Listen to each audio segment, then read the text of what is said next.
Fire, just give us a list 1 second before. Probably. Where's the start? Where's our start, Pete? We started already. You already started. I don't know. It says you're live. Yeah, it says we're live. We're live. I didn't hit start. I did. Technical difficulties. Hey, all right. We don't get to do our opening. We're just sitting here talking about nonsense. Yeah. Hey, Meyer, what did you write a whole damn? Did you write a whole damn thing in there? I got to read their comments. Do the thing, Pete. Do the thing. What thing? What's the point now? If you're ready, apparently we're not ready. None of us are Are you ready. not ready?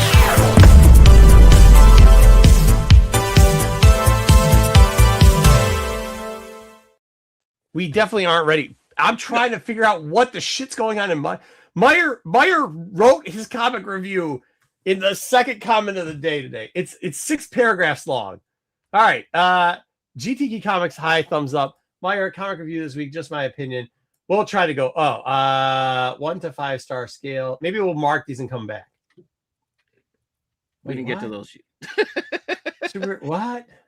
What? What do you want? Number Those are all 5? pictures Wait. from out Oh, there. so it's like, wait, 1 to 5 star Right. scale. Supergirl survives number 1. Oh, and then he didn't put a Say they got a space there. 4. Yeah, So it's it got a We had 4. 4 to Supergirl survive. Okay. We gave Deadpool 3. Yeah, Okay. We got Rook. We'll get to that. We'll get Rook. The fact that this is a nominated for the Eisner, what? Storm. Maybe if it's on number 5 and you're giving it a half a point, maybe stop reading it. Maybe it's Well, not for no. you. Yeah. Uncanny 4. I mean, there's a lot of things get there. Storm's done it. But that's the last issue. Oh, my His God. run. Okay. Well, we're going to have to talk to some of those because, wow, you've got. Oh, your yeah, opinion. Dead Man's in there. We got Dead Man. Hey, look, Bruce is on here. Hey, Bruce. What's going on, Bruce? That's so, Pete, you don't know. Paul is actually Bruce's fake account.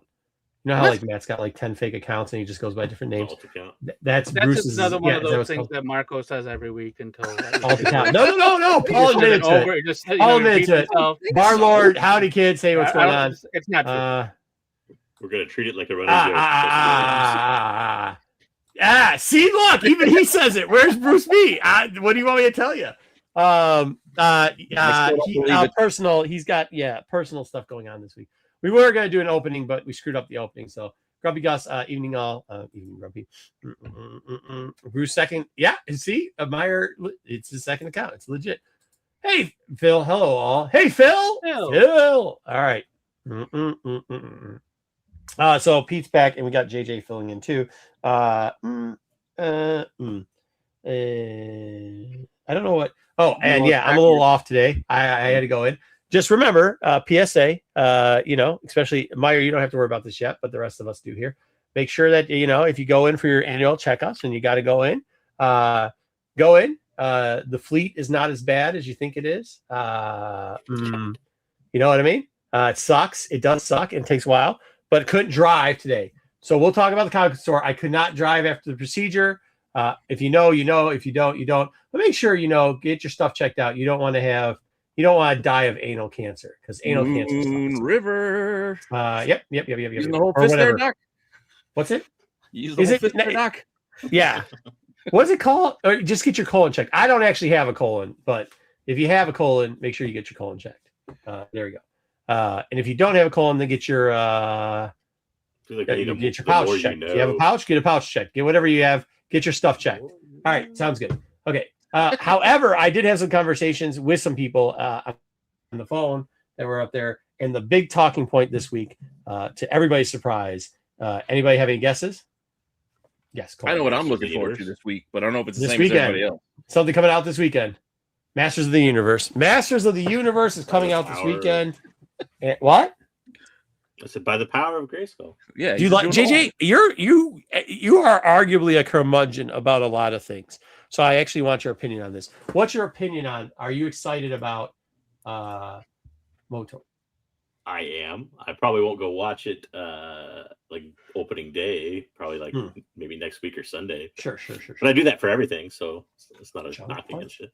But yeah, I'm excited about it. I like everything I've seen. I like the 2 trailers. I like the TV spots I've seen for it. I like everything I've seen. I don't. Do you like the fact that they're kind of like taking punches at themselves in some of the trailers? Yeah, the meta humor. I like the meta humor. The metahuman? Meta humor. Oh, fun yeah. of itself. Yeah, cool. Oh yeah, That's cool. It is a silly concept. Yeah.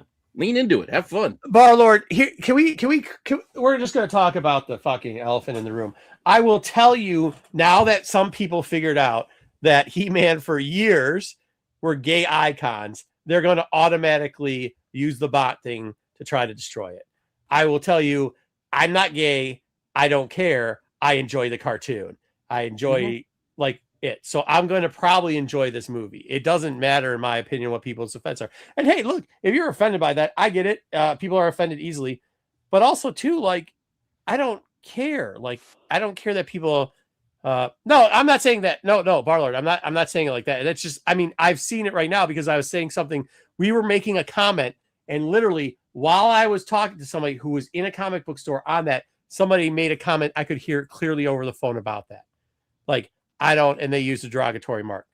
Well, I mean, no offense, but like, who cares? Like, yeah. I play with the toys. Like, that if somebody else does something else with it, that's their prerogative, and they can do what they want. I guess that's just not me.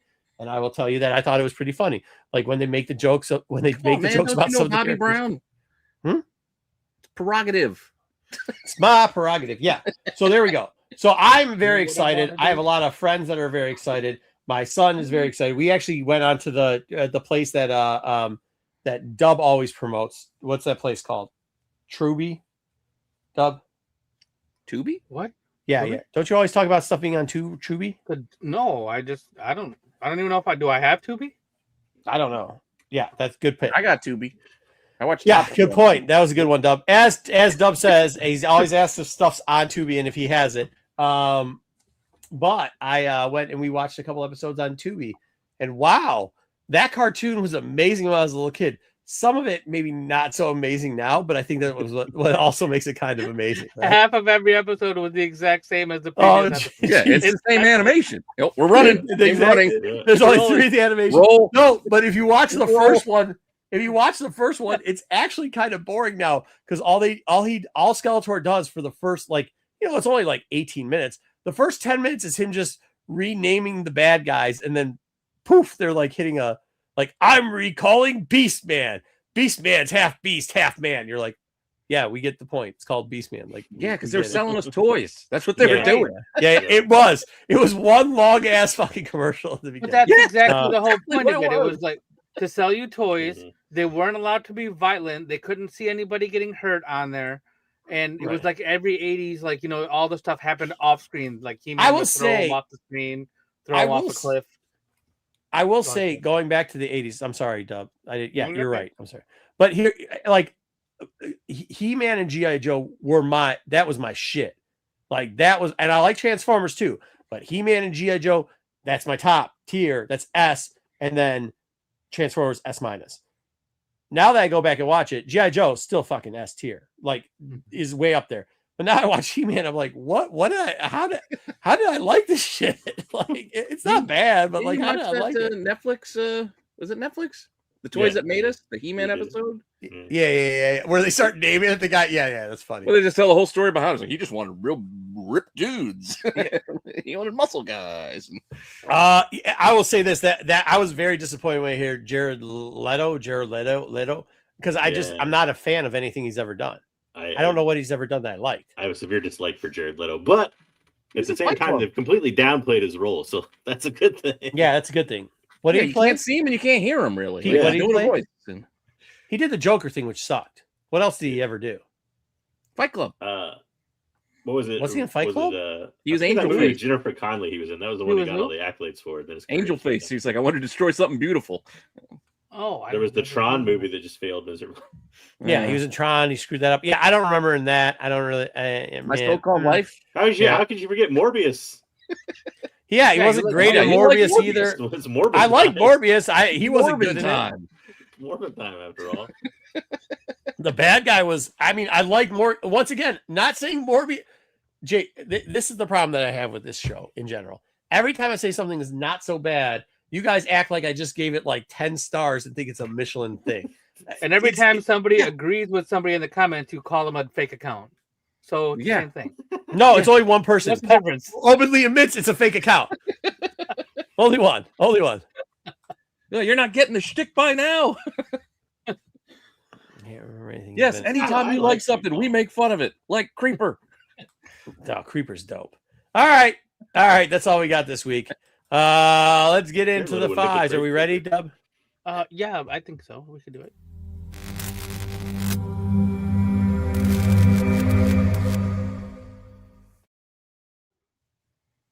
It's working. Yeah. So this week, It was a weird week. we have 4 people, so we're gonna have four. I think, right? Yes. Okay. This week, I don't have anything nice to say, so I'm just gonna keep my comments to myself right now. But Wasn't there an Aja book this week or no? Oh no, that was an FOC, and I didn't put it because fuck you. there wasn't a hot book, so yeah. Yeah. Well, I hear it's not cool to swear, so fuck you. So this week we're gonna go Holy with our. shit, there's like 4 people. All right, Yeah. let's see how it looks. Yeah. 4 people on the screen. You probably did a better job than what I did. You gotta see the mess I Don't made. just this spend a week. whole 5 minutes explaining this for us. No, I know that. I'm just saying. All right, here we go with our number 5 picks for the open order covers. Marco went with the Batgirl. I Yeah, went with the Poison Ivy. we did I this like Batgirl. I like that Poison Ivy too, though. We almost had all DC, but then Pete ruined it with his Phoenix. I pivoted too. This is not my number 5 from my little short because I forgot about it when I made the short. That and I did Batgirl, the show, and I'm like, I forgot about this. I don't think I voted when we had the Batgirl off or whatever we had that going in the FOC a month ago. I'm not sure I voted for that. And then I looked at it again. And the reason why I love it is the detail in the background. Oh, Kind of reminds me of. I got it on my list a little bit later. It's obviously not an homage, but it reminds me of like McFarlane's 423 a little bit because the moon and everything. Yeah. Oh, the cape. the Oh, yeah. Oh, that's cool, JJ. The only thing that I would say is with the Batgirl is I don't think I think it would have been better if they would have taken the little Batgirl title off the top and just let you see the background a little bit better. But Yeah, that's me. That's just Yeah, how they that's me. make their books these With days. DC, But that's an extra Dub, $2. I love it. Dub, I love it. Dub, I mean, I like that. You don't like the Mecha Godzilla? No, Mechagodzilla looks sweet. Yeah, I like Mechagodzilla. Yeah, that ain't. That's I not never the met a problem. redhead that I liked in my life. Yeah, so I had a They're hard all time. redheads except for covering this Batgirl. week. Now That's all I'm gonna say. What's that? so they're all redheads now that I look at it, except for Batgirl. Except for Yeah, Batgirl. yeah, you see what I did? Yeah. All right. Anything else, Dub? Nope. I was just saying that I had a hard time picking covers this week. That's it. It was a bit of a rough week. It was a rough It week. was a stretch on a We've had worse. I had trouble Oh, getting to we've 5. definitely had worse. I just think it was a lot of like. I think it was a lot of 4, 4.5, 4. I think there was a lot would of say like. five. Lots of 4s, lots of 5s. Yeah, Okay. 4. I got a lot of Yeah, threes. maybe 3.5 is the highest grade that maybe this book should have got, or some book should have got. But like, yeah, that's about it. Well, All right, let's fair see enough. what Well, was we're all in on our the same number page. 4 Yep. spot, yeah. Number Number 4. 4. Yeah. 2 more Poison Ivies. Yeah, I do like Yeah. the movie. I like the movie, but yeah. Really? Dude, reason why and I we're like the movie reviewing book? Only the Savage Are Left. Hey, Meyer, why don't you pick up a new book every once in a while? I like Yeah. that cover too. No, that's a good cover for the Savage. I I really picked like the that Transformer cover. one because the original cover sucks. Yeah, The original any of movie those. cover? Yeah, Yeah, the original exactly. comic book movie cover, not the poster. JJ, great. I gotta say, I like my cover, but I actually think your cover's ranked low. Your cover should be higher up. I really like that. Which one? The Savage? The Yeah. Yeah, is that a good one. Mercado? Yeah. Yeah. Yeah. Masters Auto or whatever. I like Miguel Mercado. Oh, Mastrazo. Is it Marco Mastra- yeah. Mastrazo? Oh, but okay. I think. Yeah. Not good with the name. I like the pronunciations. I just like the way what's their name did the skeleton face on this and like the Mhm. I just like Nubovich. Yeah, Nubovich. Yeah. Nubovich. You just like All right. skulls and boobies. Hey, can I ask you a Oh, question? Nubovich. Why is Castle Grayskull in the background of the Transformer thing though? It was like kind of like an homage. Yeah. It's I don't know what Megatron. you're talking about. Oh, it's What? Megatron? It Where's looks like Castle Grayskull? Castle Grayskull. Yeah. Just a gray Castle Grayskull. That's not. He's standing on Grayskull Megatron's with dead Megatron's head. Oh, Yeah, Megatron's eating. I shockingly didn't really care for any of those. Oh, that's not what happened with Odin. I told you that book sucked. Next, we're gonna move on to the number 3. Number 3. Oh, Pete trying to give a booty shot. Well, I like Joe Mad. So. Joe Mad, yeah. Joe Mad cover. It's gonna make my 5 somewhere. I'm not gonna say anything. Dub. I mean, you accused me of breaking some rules, and I said this isn't a rule. I just want to be clear of your picks so far. What rule did I break? What was your first pick? I feel like they've been similar for some reason. Yeah, what was your first pick? Jessica Fong. No. What was the title of your first pick? Oh, it was Poison Ivy number. What was the title of your second pick? It was Poison Ivy number. What was the title of the third pick? I believe it's Poison Ivy. All right, fair enough. Hey, fair enough. He's not wrong. I mean, fair enough. Fair enough. But as you see, Bruce isn't full selling on this show, so you don't hear a bunch of bickering like a little biatch. All right. Is that Alex Ross, JJ? Alex Horley. Oh. I don't not like it. It reminded me of one. Labyrinth. I like that one. I was torn between that and the other one too. Enchantress is David Bowie kind of. Mine is an homage to Mad doing himself. He's redoing his Rogue. Yeah. His Age of Apocalypse Rogue. No, he didn't cheat. He didn't cheat. You can do this. Once again, we've reviewed this. It's not against the rules. The rule is to not choose the same cover if it is a Virgin and a trade dress. You can't pick the same one. You can't trade dress or a Dynamite book. Yes. Well, we don't select trash. We just don't do trash. That was an on the fly rule. That just do too much. It just wasn't. No, that if you look back in the chat, it's an old rule because there was something that happened. We're not gonna get into it. But yeah, it's been a rule for a while. All right, next up. It will be the number 2 open order cover.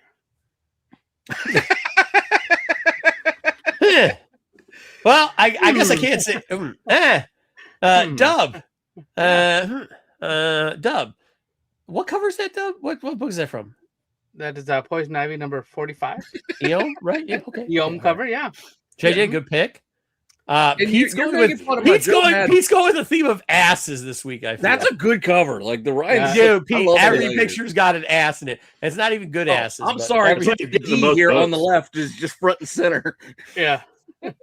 I just don't think there's enough. With the Art Adams blink covers. But I just don't think there's no blink covers. Chesty McBooberson is really just showing up here on the. Well, the Art Adams. Well, it's an Art Adams. I mean, it was tough. I just couldn't put anything at 2. All right, enough of this. Yeah, you put 2 right in there. All right, let's move on. It's more of a uniboo, but still. Yeah, number 1 it's cover of the week. Dang you, Pete. Steal my thunder. Dude, I like Dead Man, but I thought this Dead Man is like it's all right. It's like I got nothing against it. I think it's the only one that should be in the top 2. No, yeah, the face in the smoke. I thought it was just a cool, different version of how to do it. Yeah. And I do like the Nubovich. And Dub went 5 for 5 on the Poison Ivy. Yeah, Poison Ivy, 5 for 5. I had other picks, and then I realized there was 5 Poison Ivy covers, so it just worked this week. And I'm they not bad covers. I'm not going to argue with JJ's pick because I liked it a lot too. I almost picked the second Poison Ivy cover, but I actually did think that was against the rules. So no, I can't say anything. I can't say anything about any of these books because I picked them all. So I just like getting ready. And then the Batgirl, like in the blinds, like behind her, is also. That's what I'm saying. I love the Batgirl in the blinds. I think that's so dope. Mm-hmm. And just like her gear there, it's just I don't know. I just like this cover. Very simple but effective. They're giving the win to Dub, pulling a 5 for 5. I'm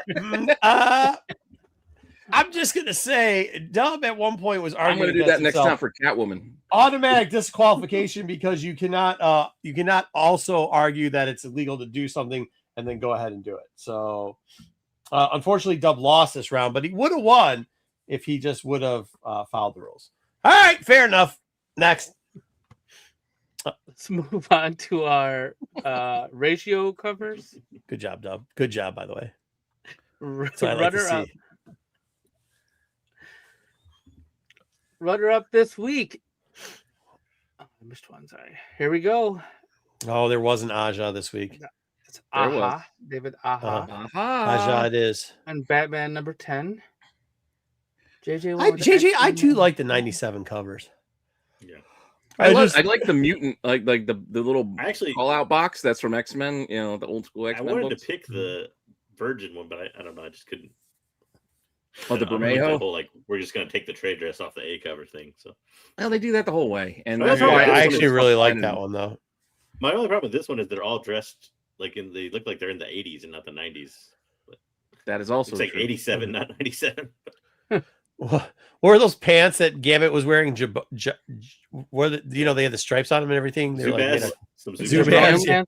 Yeah. Then he looks like he's about to wear those Zubaz or whatever. Zubaz. Yeah, maybe. They do have like an MTV's Beach House kind of vibe in that picture. All right, here we go with our top choice for the variant covers this week. That's why he went with the Bermejo. Yeah. Can't say anything wrong. Reform School, what? Tomorrow Girl. Reform School, okay. Tomorrow Girl. Oh, yeah. Nice Reform School Girls cover. Okay. Homage, Antarctic Press, yeah. It's Antarctic. I like that Transformer. Dub, that was a good one, too, yeah. Pete. Yeah. I just like the movie. It was simple but effective. Using the three colors. I liked it. Black, white, and red. I think they did a good job. And as we've all talked about, it was a rough week, especially for variants. Yeah. It was a really rough week for variants. Not a lot to pick from. I wanted to pick that Transformers one, but I just couldn't. Like, I didn't like any of them. I don't know why.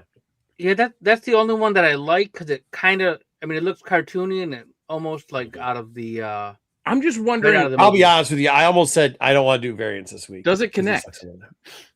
That's what I wonder about yours, Dub. Because look, I think it does. I think Astro Train, I think, is right there in the corner. But you might be right. But isn't it 1 in 25 or something? No, that's it. There's just a 1 in 10. Oh, really? Well, this was a 1 in 10. So it probably does because they've done 1 in 10 connectings before. Yeah, but for reprints, for facsimiles, they're really going to do 1 in 10 facsimiles the whole way? Have you seen Sky? What, do you think this is above Skybound? Oh, Pete. You think that's above Skybound? Yeah. How many printings have they done? Incentives. They don't usually do the incentives for the. I'm sorry, they don't. Did you see the G.I. Joe series? When they but they weren't incentives. They just did 2 or 3 covers for each one. They did. They had the 1 in 10 incentives that was all the story box ones. Oh no, but those were for the regular run. These are facsimiles. Oh yeah, you're right. Fair. I'm just saying it's a push to get people to buy reprints at that level of. We'll see. I mean, yeah, exactly. We will see because you will see. The 40th anniversary of the movie. It's going back in theaters. Probably so. Every comic book slightly damaged. 1 in 10 EJ Sue connecting variant is what it's called. So yeah, the Transformers. I figured it had to connect. Yeah. Got a little taste of Unicron back there. Yeah, Unicron. All right. Let's get on to. And with that wraps up our top 5. FOC got a little away from me this week. I'll tell you that much. So let's get into it.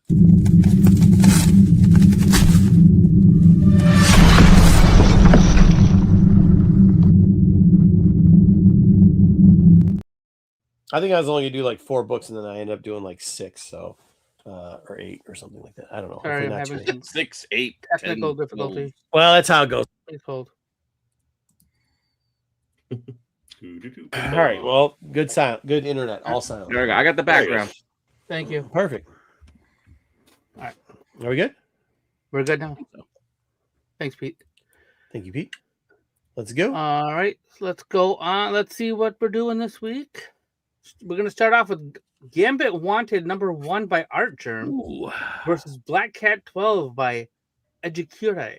I think they're in the same art studio too. They're in Art Germ's little studio. Yeah. I'm gonna give it to the Black Cat just because I don't want to give Marco his win for an X-Men cover. So. Well, no, I did because they were in the same. It's like there's always like a theme. It was the same studios here, so. Well, that window pane. Honestly, on the hand is not placed well. That hand, she's got a gun to her head. Yeah, and actually, if you look at her other arm, what's going on? She got like a half arm.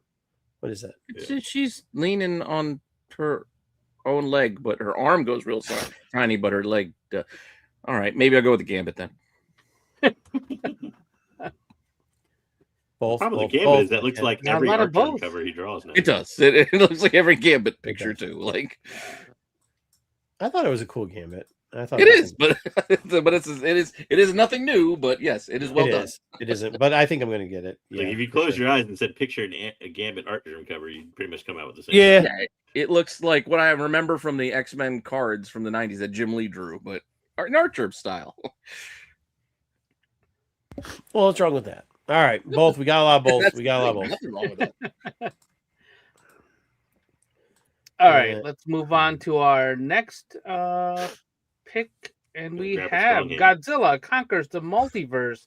On the left, we have Juan Frigeri. On the right, we have David Marquez. It was funny that Pete picked a Godzilla title because I was like, "Hey, we'll give a Godzilla title to Dub because he likes all these crossovers." Not really, but I do like Godzilla, but I am sick of all these crossovers. I got to take the one on the left because I think is that a robotic Fing Fang Foom? I think so. I think it's a Mecha Fin Fang Foom against. I got to take Mecha Fing Fang Foom. Yeah, I'm with you, Godzilla. JJ. Yeah, I like that. Meanwhile, if you look at the other one, it looks like Doom is holding Human Torch's hand or something. Like looks like he's got his hand up, and then Human Torch is holding it from behind. Forming the human chain. I also don't Moving understand. Speaking along. of chains, I also don't understand how long is Ghost Rider's chain in that. It looks like it's about 50 miles long. Well, same could be said about Spidey's web. Like that's a Yeah. weird angle for it to go at. Mhm. He's yanking on it. Oh, pause. Shot it off to the side for some reason. All right, next. All right, let's move on to our next pick. Okay. What, you're starting from the beginning, Right. Meyer? We have Batgirl 21 by David Talaski, and then we have Estuary, A Ghost Story number 4 by Nathan Uten. It looks like I'm it's going the to one. Talaski. I the like one the Talaski run on the Batgirl covers has been great. What's the thing? I don't get what. Maybe I need to make it bigger. What's the thing coming down from the sky there? It Air looks bubbles? like flowers. It looks like flowers. that are But being then- like pulled up like alien style. Like No, being but then it's at a the Mr. end, it looks Bloom like issue or people. something. Yeah, no, but like if you see it, there's a couple of them that are on her face, but it also kind of, I think it's like a double. These are both very artsy fartsy covers. If you look at the Yeah. one on the right with Uteen, there's a lot of similarity, and you might find some people in the roughage too. So kinda like- from Jawas. Strike me as- Interested. It looks like motel art. Houdini! Like you'd find it like a motel, but maybe like a heavy metal motel or something. like yeah, they call themselves a boutique motel, and it's because they put this type of art out there, just a fucking Holiday Inn, but they put this art, so they call it a boutique motel. Is the Talaski like, is that Batgirl? Maybe is she going up against Poison Ivy or something, or is that just coincidence that it's plants? It's Mr. Bloom. He's back. Wait, what? What did you say? Yes, Bloom. What? I was just wondering Batgirl. I don't if know. Poison Ivy was going to show up in Batgirl because it looks like Poison Ivy kind of stuff. Oh, maybe. All right, let's move on to the next you, Mark. one. Mhm. Batgirl 21 by Eom and Poison Ivy 46 by Eom. So I don't know we've if got- you can figure out what the thing is on this one. We've got dry humping Medusa's head, and then we've got jazz hands. Lots of Well, And Multiple suit jazz pants. She's wearing her janitor outfit to do I'm not a her big fan gardening, of the her yard work. pantsuit outfit. But... Also, I don't know why Batgirl's things look like Nike sneakers with. The... Yeah. They don't. You know what they look like? So Hoka makes a thing called a scapegoat, and it's like a shoe boot thing, and that's exactly what it looks like. Yeah, Nike's got a soul like that I too. thought it was, Like, Oh, do I thought it they? was Reebok's Yeah. the pump. It looks like a Jeez. utility belt at the bottom of her shoe. Yeah. I mean, It's, I do like the silhouette of the back with the cowl. Like that's kind of fun. And I don't know why she wrote "D's nuts" on Medusa's head or whatever. because she's That's about to give her these nuts. The face on Poison Ivy looks familiar, but I've been trying to figure out for like 2 days whose face that is. But They did it on definitely another a one, familiar didn't they? face. Yeah, it looks very. I don't know. It who does that now is. that you said it, but I'm It's like a music album cover or something. It does kind of give that vibe. Yeah. We're gonna call that one the Hodor cover. You're saying EO. Hodor. Oh, that's a good point. Yeah, EO. Hey, guys, what are EO. they're both EO. Kind of funny. I'm going back row. say it? I'm going back row on this one. I don't know if Meyer gets it. It's okay. All right. Let's move on to Poison Ivy 46 by This was Mahmoud before we were going to Asrar. expose Bruce. This was before. Now he's not here, so it doesn't expose him at all. But Nope, it's not gonna work. I know. Nope, nobody. Well, no, it's not gonna work. Nope, nobody's gonna want the Batman 11. They don't care about Bruce. They want Nightwing. They want Dick Grayson. They want Nightwing.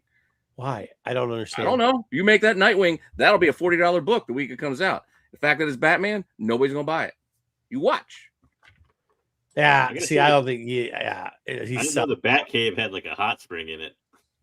Is that Godzilla in the background? No, it's the dinosaur that's in the Oh, the dinosaur in the Batcave. Yeah. Tyrannosaurus Rex. Yeah, where's it the wasn't in the giant Batcave. Like He's blocking the big penny. That's all. at You least can't see it. Poison Ivy makes sense because she's at the beach, but like he's just randomly in the Batcave. Like Wow. Yeah, Poison Ivy don't make sense because redheads don't have backs like that, though. It's a Lazarus pit. All right, next. I'm gonna move on. Joke's not as good if it doesn't. The people don't show up for the show. I'm sorry, I can't play Bruce in this instance. Yeah.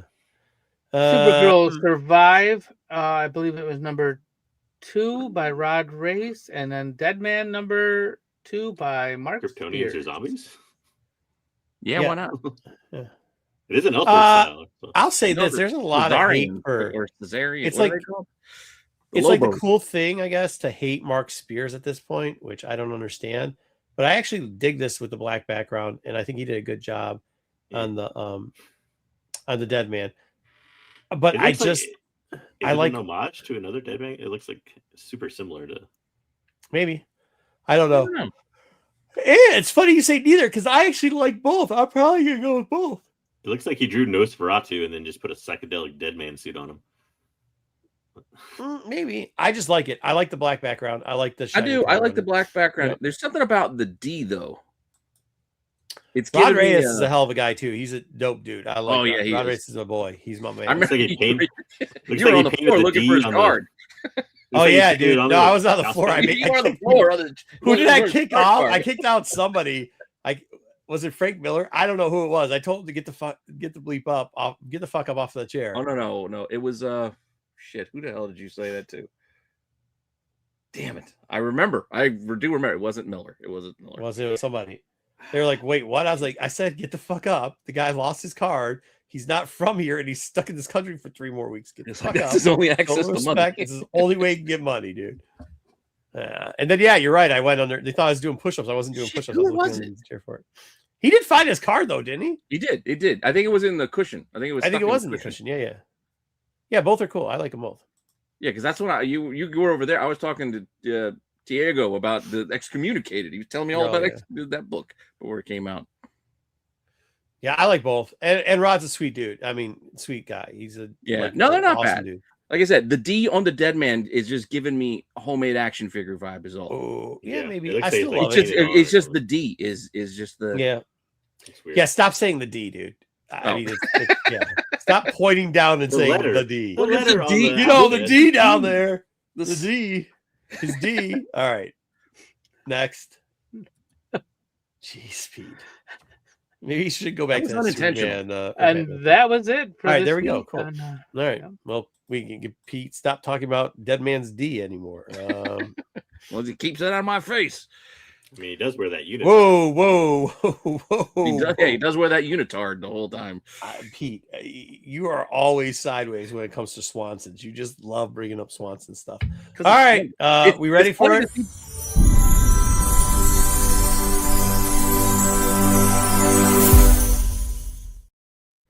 No, it's not. No, it's not. It is. It's funny to see people squirm about the idea. Oh my god!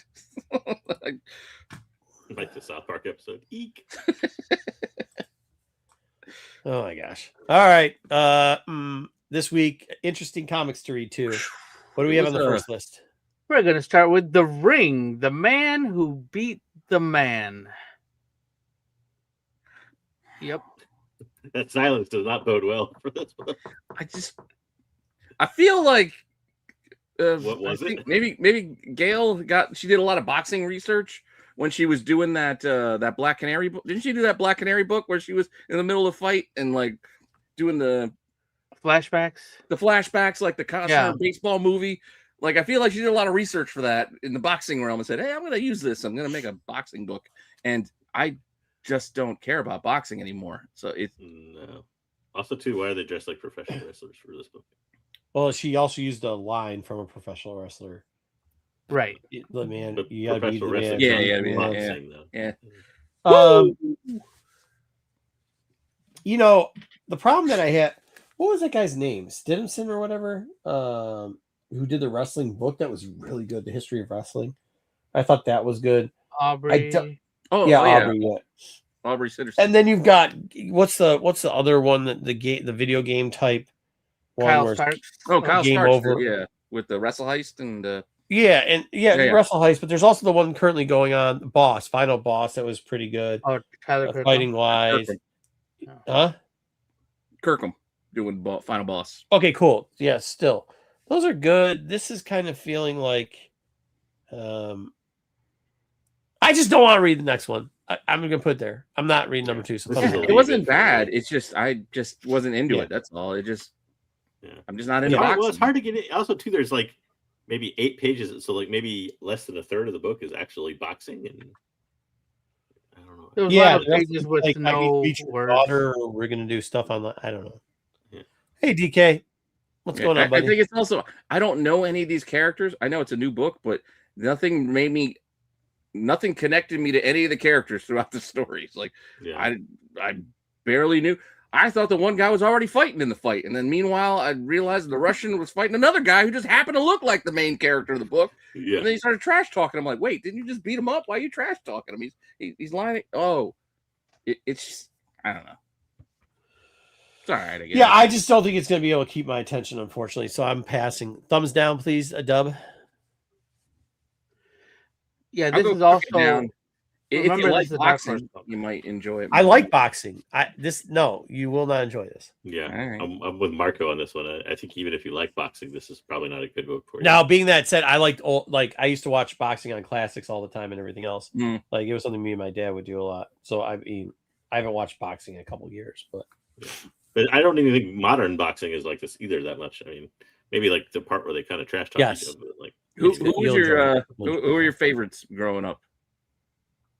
Don't say Tyson. That's easy. Like he's gonna go too far back and be like, "What are you talking about?" Like who was, dude? I'll be honest with you. Like I thought the best that I actually liked is if you actually watch the if you watch the series of Frazier and Ali. Yeah, the Ali Frazier. I know. But De La Hoya was great too.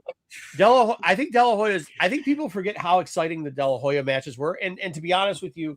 I know, but I wanted De La Hoya because I like Purnell, Sweet Pea Whitaker. I always liked him. And I wanted him to beat De La Hoya. Yeah, I like De La Hoya just because, like, during the era when De La Hoya went, you start to see the switch over to the Don King era, and like, there's a lot of shit going on during then that wasn't great. Actually, I think Don King is burning in hell because of what he did to boxing because he pretty much ruined it by himself. Of course. As a Filipino, I got Manny Pacquiao. I got Yeah, but I mean, I think you know, if you now. So the other one that I think is always great is the Rumble in the Jungle, probably 100 times over, just because Foreman, like, and that's why I think you like Ali wasn't the greatest boxer of all time. I hate to say it. Well, he wasn't the greatest puncher of all time. He wasn't the greatest mover of all time. He didn't have the most power of all time. But if you look at the series of fights that he went through, like with the Rumble in the Jungle, with the Frazier stuff, even with the Douglas stuff, like all together, it's exciting to watch him box. Oh, for sure. You know what I mean? So I think that series probably as a whole is good.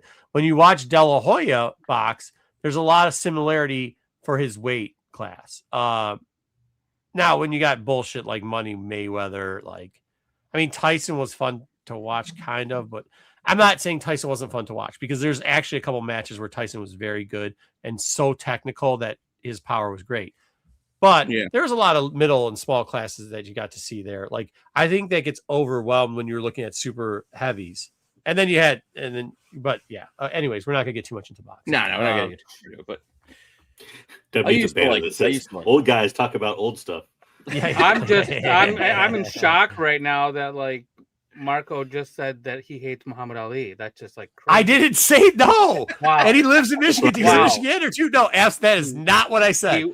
Absolutely the greatest, and you cannot say anything. No. Hold on. Was he the greatest power? Hold on.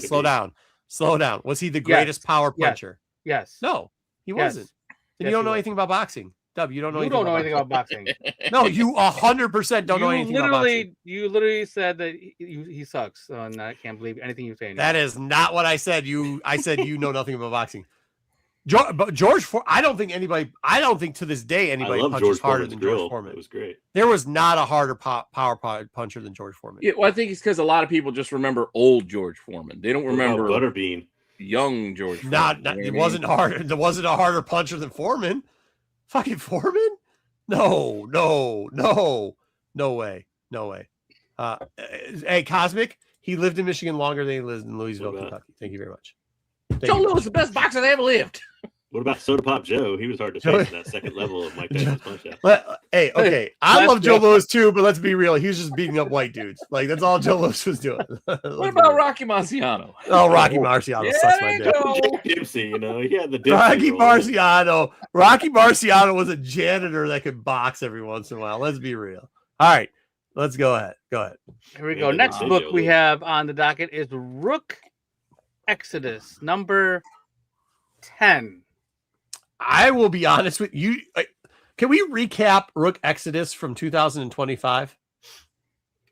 Oh, is that when it was? I thought it was like 2024. No, actually, in 2025, Rook Exodus came out with 2 books and then stopped doing anything. 2 books. That's true. That's why I'm behind, because I'm just this book could be so good if it just would like get out of its own way, man.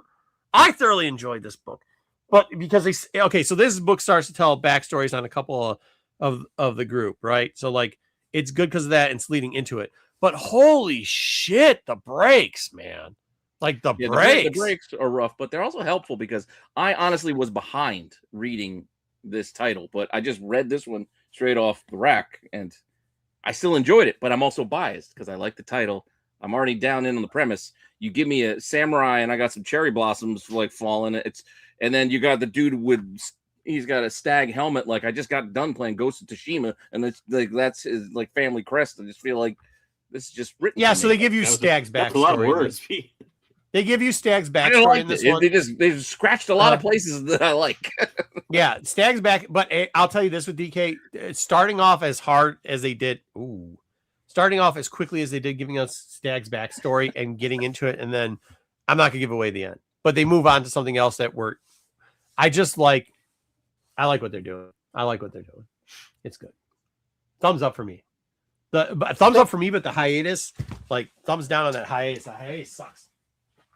So, we got 2 issues last year? Yeah, I think so. We're reading this because the last issue that we read last year probably got to take it, and that's why we're reading number 10 of this book. I think it's been a while since there was a hiatus. It's been a while, so it's not like we're reading it month after month. We're waiting. If you have a hiatus, I've always thought, like, especially like a long one where you only have like 2 books inside a year or more, you should probably make the next book like a jumping on point for people. Because I read this out of the blue, I was like, I don't know what the hell is going on with this thing. I was like, it looked cool and it seemed kind of cool, but I was like, they're telling me backstories about characters I don't really care about. And I'm like, I'm not invested at all in this thing, and I had trouble with it. So, do you think the breaks are happening with this book because of Fabuk? Is it the art that's taking so long? It might be. I mean, the art is very, very intricate. Almost, yeah. It's actually a little too intricate because this is one of my things too. Like, there's certain bits when you're drawing. Again, I'm not an artist, and maybe I shouldn't be critiquing, but he's putting so many like lines like in the female's hands that it looks like man hands from Seinfeld. Like you gotta, it less is more when drawing the female form is always how I learned and saw comics growing up. So when you put all those extra lines in, it adds age, and it looks like all wrinkly knuckles on the girl's hand. There were panels in this book that were like more detailed than some full pages in like other books. Like I mean. Sure. I wonder if it was just so much detail. Like Meyer said that Jeff Johns is writing this. Is that right? Yeah, Jeff Johns is writing. So my thing is maybe Fabric has so much time to put all those details in because it's taking Johns forever to store it. Well, what else am I going to work on? I'm just going to retouch up that page. Yeah, that's fair. That's fair. That's fair. I mean, it's fair. I'm just saying. I mean, that's a possibility. Yeah, it is. No, I'm not. I'm saying you're wrong. Not saying you're wrong. But I also will give a thumbs up, Dub, if we're just giving the grades on this because I just enjoyed it, and like I said, it hit a lot of things that I like in here. But the hiatus sucks. You didn't earn the goodwill that Saga has earned to take long breaks. Right. You're only on issue like 10, so you need a little more. Yeah, the problem that I do have with it is that I'm worried that it'll die on the vine before they can get the rest out. Yeah, because of the breaks. Like, what was it? Was it Monstrous or was it? Dude, what was it? Yeah, Monstrous. Monstrous took a few breaks. Monstrous wasn't too bad, but what was the one that was around the same time as Monstrous that just died? The sci-fi Saga kind of did. No. 7 to Eternity. Yeah, to Eternity. Or the one with the dead. What was the one with the people in the afterlife? Saga had to take 5 swings before it killed itself. You know the book I'm talking about, though, JJ. The issue 1 had a McFarlane. It was like a dragon cover. Like it was dragons, but it was like I can't remember the name of it. But yeah, I know the one you're talking about. Oh, yeah. It was all about the afterlife. Or it was an image book. Wasn't bad, but that's the point. Like if you take breaks between arcs, that's one thing. But this is taking break between issues, which is why like you pick it up and like, where the hell are we? It's like it's not a jumping on point. It's not a start of a new arc. No, I mean this actually it's lucky they did what they did here because they gave a backstory, so it kind of saves it. But if they do it again, they're screwed. Yeah. But you see, no, that's not what happened to something. No, Meyer. No, I don't think you understand what we're. I understand what you're saying. I just don't think it's like no, like we're talking like 7 to Eternity. What happened there? But what? I mean, think of TV. You see it happen in other things too. Think of TV shows where you have a TV show that has 3 years before its next season. Yeah, some of that viewership's not coming back to that story. Yeah, Stranger Things had a long one, didn't they? Yeah. But they also kind of corrected for that. Like they kind of kept you on the hook. Okay, fair enough. All right. JJ, you didn't get to this one? I didn't finish it. I started and I was so lost. I was like, it looked great, but I didn't really get it. So I should abstain probably. Fair enough. This, if you don't even know what's going on in the story, the art is beautiful to look at, so this gets a thumbs up just for that. So yeah, it's good. Next book is Only the Savage Are Left. Hold on, because hold on. Something's Killing the Children had like before they take a hiatus, they went through like 2 arcs, dude. Yeah. Also, that's why. I think that was a product of Tinian doing too much stuff. Well, there's maybe the same reason. I think maybe that's what Meyer's saying. Yeah. Okay. Yeah. All right. Only the Savage Are Left. I will tell you this: if it wasn't a Dark Horse title, and this was 3 months ago when all the independents were like everybody was raving about it, this fucking thing would be the hottest book right now. I actually hope Dark Horse will get this at least an arc out of this storyline. I love this shit. Before they close down. I love this shit. I love this. And by the way, I don't expect anybody else on this panel or in the chat, maybe 1 or 2 people to like this book. I thought this was the book. This is my favorite read of the week. This was my favorite read of the week. and I understand that it's not going to be everybody's. It's kind of like a post-apocalyptic thing. It has like an infections type zombie-ish or infectious type story narrative to it. The architecture of the story isn't exactly new, but there's a newer element to it, which they kind of changed around, which I liked. I love this shit. Thumbs up on this book, but like I don't have hope for it. I don't. Yeah. I think Dark Horse is going to collapse before this gets through 3. I'll give it like a crooked thumbs up because I'm with Marco. I actually really liked it for the most part. I think it's a little. At first, you're kind of like, how stale is it going to be? Because it's a post-apocalyptic kind of tale, like you said, and you see that a lot, almost too much, to a degree. But through the book, it kind of does a few things a little bit enough differently that it kind of hooks you into it a little bit better. But yeah, but I'm with you on the fear of like, Dark Horse, and when are you going to see the next one without some weird delays involved, and also will you ever see the end of it? So I don't know who wrote this, but whoever it is, I want to see some of their other stuff, because this is what independents should be doing, like producing stuff like this where it comes out and then maybe they'll go on to something better later on, because like I said, I think Dark Horse is just it's death. Zach Kaplan is the person's name who wrote this. Zach Kaplan. Let me see what he. The name is familiar. But I will tell you, I mean, it's conceptually. I know you prefaced it saying no one else is going to like it, but like JJ said, what? Honestly, out of the things we did read this week, this probably was the best of what we read. Book of the week, for sure. I agree. And I did enjoy. It's not perfect by any stretch of the imagination, but it was entertaining. It was an interesting twist on that post-apocalyptic. Yes, it's kind of, you get vibes of Last of Us with a little bit of White Sky, because we just had that recently. But I thought it was done better than both. But it was done. Yeah, I might say it was done better than White Sky was. To start with this first issue, I liked it. I'm into seeing more. Hopefully we get more. It's only supposed to be 5 issues. It's got 1 of 5 on the front, so hopefully they're done. But with the uncertainty with Dark Horse, there's concern. Well, I mean, look, get through the 5, and if not, I'm looking at his website. Hopefully, he sells it there. Yeah. Zach Kaplan worked on Kill All Immortals 2. He did the first some Hello Darkness. He did Kill All Immortals as well. Okay, I like the first arc. He did both. He did Port of Earth. What's that? Port of Earth. Some Nightwing. Oh, I remember Port of Earth. Yeah, it was optioned about 17 times. Yeah. Mm-hmm.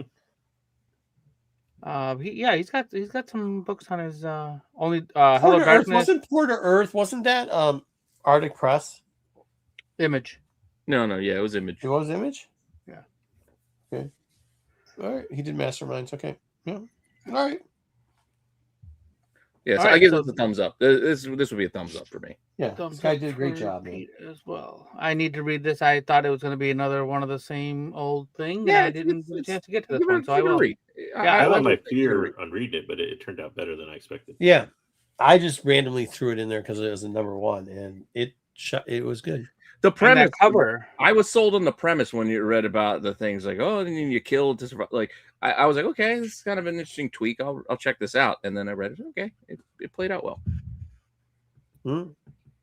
I picked 1, 2. Oh, well, I don't know what any of that means, DK, but okay. I picked. Let's talk about exclusives, and I just telling you guys, the exclusive it's just there's too many, and I can't be paying $20-$30 for a book that I can get for $4 or $5. Like I'm just going to pay $4 or $5. Yeah, especially if I can get that. What was it, Matarazzo? I think it's Mastrazo. Is that the one with the guy in the front with the shield? That was cool. Yeah. I mean, I guess if the art sucks on any of the covers that are accessible to you, you could consider it. But like, I don't understand. And DK, I respect you. I like you, buddy. I just don't understand why you'd buy store exclusives there's good covers on. And JJ, maybe because you like the cover. If you like the cover, I get it. but it's I get buying it for the art, but at the same time, I'm also with Pete where they've gotten so expensive now, and there's so many of them that I've got to make decisions. There's no way you're going to buy all the ones you like or anything. It's too hard to keep. That's what I'm saying. Like I'm a cheap ass, so like if I get a cover that I like, that's cheap as shit. Yeah, it's like I can get 5 other comic books for that. Like, I'm looking at it like I can get more stuff. All right, let's move on to the next book this week. We have Dead Man #1. This looks like the Fuck me. Why did we do this? Because it was supposed to be next level. Do you know how you ruin a sweet character? Ice Cream Man team doing Dead Man? Like it seemed like all right. Oh, this was a train wreck. And this sucks. It's all about to break Myers' heart. Dude, this thing was so dog shit. I mean, I had to check the bottom of my shoes because I thought I got stepped in it. I think you're exaggerating a bit.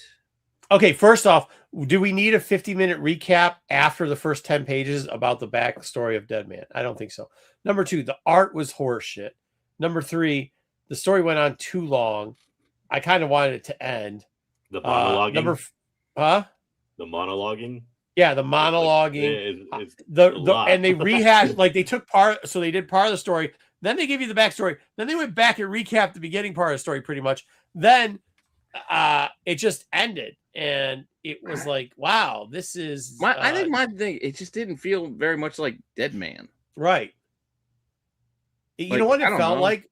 Absolute Martian the Manhunter. The character I like most was whatever this villain they're building up. That was like eating people or whatever. Like, all right, that's the only thing I'm interested in. Yeah. Dead Man talking about the nurse's fucking grandma's rice pudding recipe was. I'm like, what the hell are we doing? Yeah, the rice pudding, right? I mean, I get the idea of why they're doing it, but man, it dragged on for so goddamn long. I had to read so much about this rice pudding recipe. Wait, what? The comic was so good. I have never read a Dead Man comic. Dude, this is not Dead Man. This is not Dead Man at all. To Myers' point, though, I think that's probably the only good way to approach this book is probably never having read any Dead Man in the past. Yeah. Fair enough. Maybe. But I could be wrong. It does waste your time. Wait. Oh, Myers' grandma must have made a recipe and a kick-ass rice pudding. I get the. To me, it's not so much that there wasn't any emotion in it, but like the emotion was very generic. Like I feel like, Boston's character could have been like literally like any Grim Reaper type death character with a soul. Like, so I don't know, but it's just I mean, to kind of piggyback what you're saying, it felt like they took like the rice pudding bit that I keep making fun of felt like a cheat. Like, oh, I'm gonna garner some like goodwill of like, oh, we're getting real character development here. No, you're not. You're just trying to be real specific about something, and it doesn't connect me to these characters because I don't care about them. Yeah. Here's the deal. I've never been a fan of the person Neil Adams as a human being. God rest. No, let it burn in hell. However, I did like what he did with Dead Man, right? Like I can separate the art from the person. Yeah. Fair enough. This, however, I would have loved for him to read because this is probably what he's reading in hell. And it's every day he has to read this piece of crap because this is not the character at all. Not the character. It isn't. And not in a good way. Like it's one thing when you got Kelly redoing Deadpool and making that actually a really good character. This is the opposite of that. The complete. You're right. It is a generic. They could have just said generic Grim Reaper. Like that could have been Dead Man.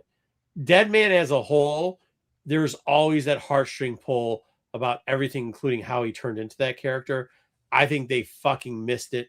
I would like to use the JJ's overusage of word. They had a lot of MacGuffinness in here, including recipe. Yeah, as you nod. There's a lot of MacGuffining going on in here. And wow, it was thumbs down, complete thumbs down. Yeah, I wanted to like it. I just didn't.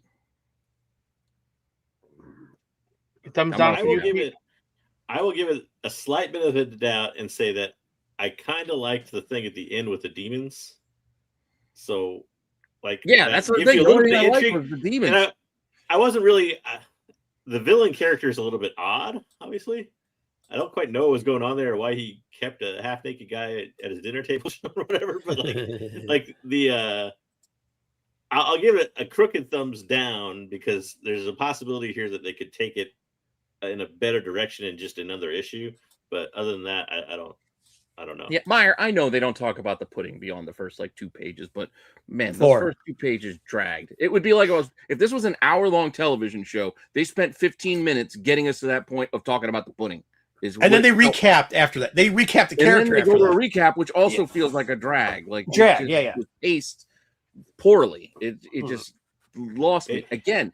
With what JJ's saying, it did pick up once we got a bit of that villain that they're kind of creating, and you guys are like, oh, and he seems like he's like a little pervy, and he's like, take it off, and they're taking their skin suits off. Like but then they went back. But even with that, it went back. But that also doesn't feel like Dead Man. Like that could have been any horror story that that we could have been generic horror story at that point. Like fair.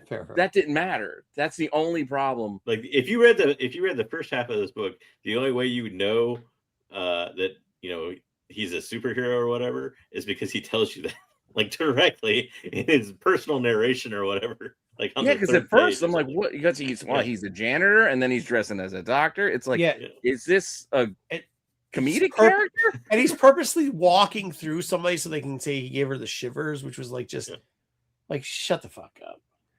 I don't know. It just seemed lazy choices is all. I don't know. I lost it. Is it thumbs down for you, Pete?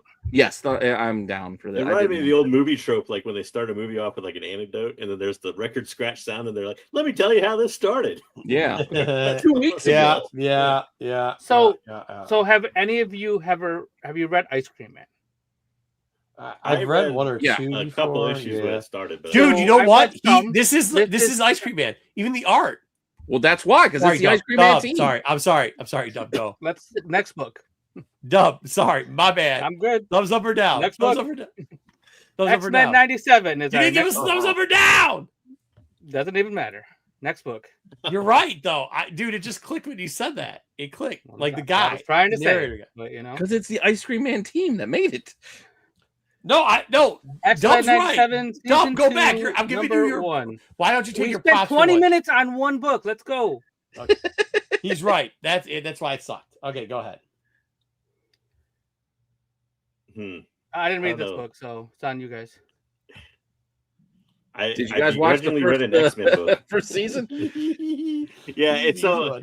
I mean, okay. First off, if you didn't watch X-Men 97 season 1, you're probably like, "What the hell is going on?" At the end of part of this thing. Let me put. This is the only X-Men book I've ever read. Well, I shouldn't say the only one, but it's one of the few X-Men books I've ever read that features exactly. Well, technically 2, but mostly one X-Man or woman for the entire book almost. Like that's about it. So, no, yeah, I mean it's mostly all Jubilee, right? It was mostly sure, but we had the rogue Forge and Bishop at the beginning. That's what I mean. Like, dude, that was literally the first. I enjoyed it, but let's be real. The first 5 pages was just the end of season 1 of X-Men 97. Yeah. I don't even know. It felt longer than that because didn't they even get to some of the stuff with the I don't know.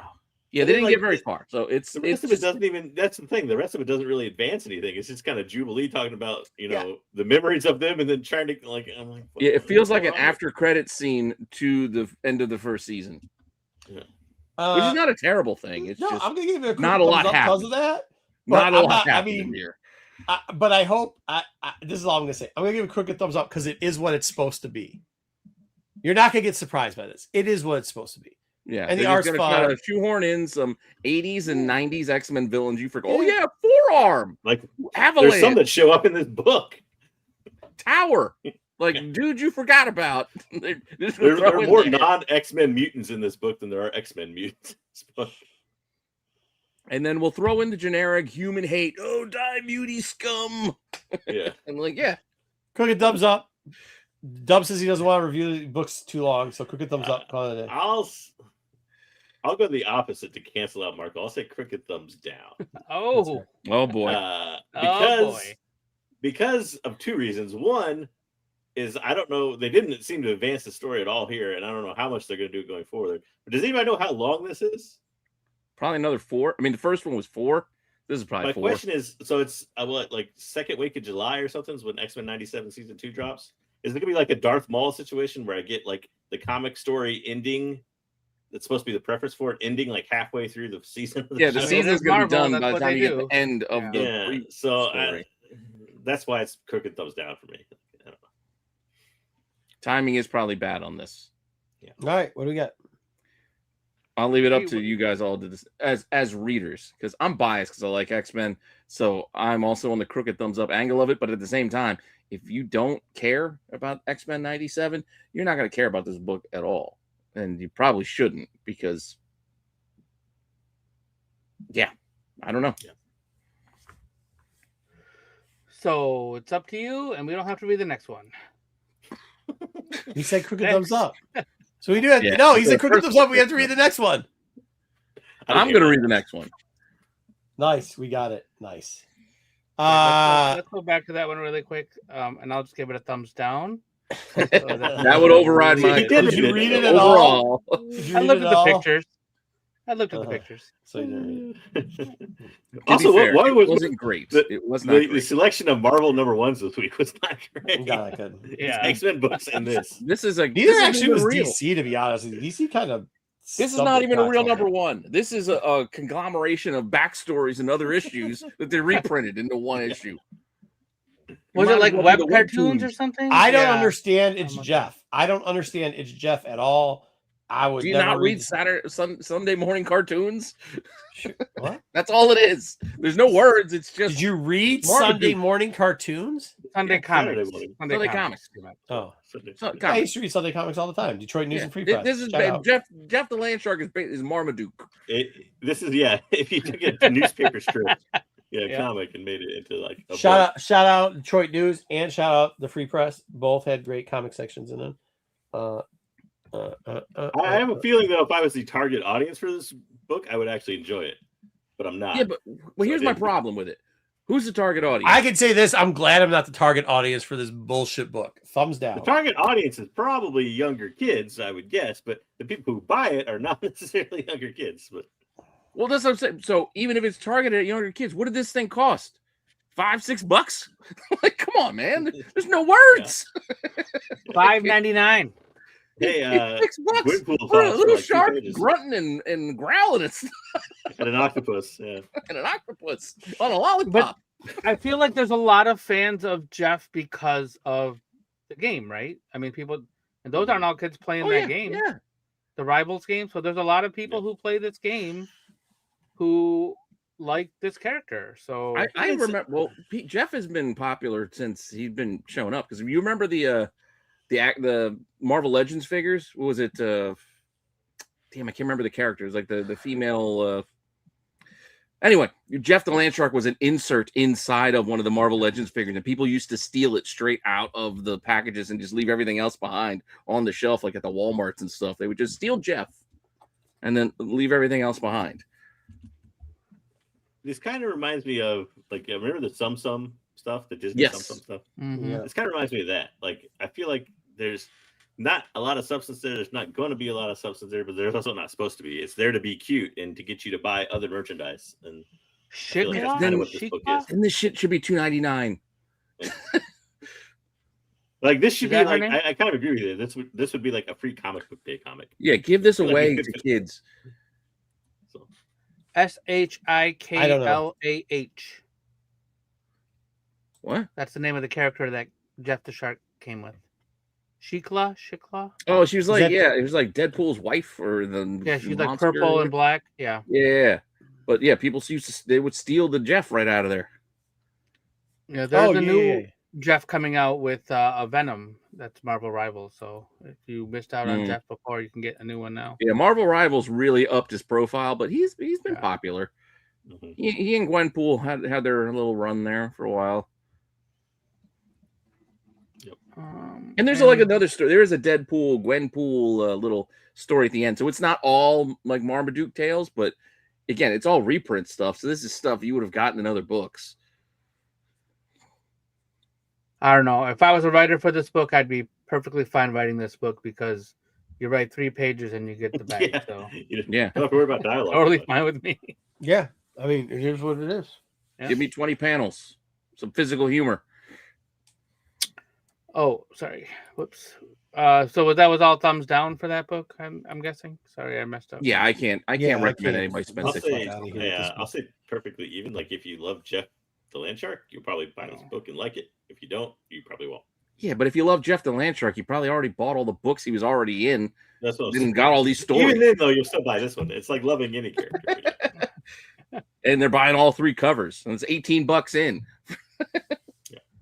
That's the thing. What like if Cosmic Kelly said, has a little like kid, Meyer, that really likes Jeff, and then wrote it for if the you're kid? like Cosmic and you're cutting Who? back or something, Hey, this is not a book. Fuck Kelly Thompson getting the bag, bro. Like what?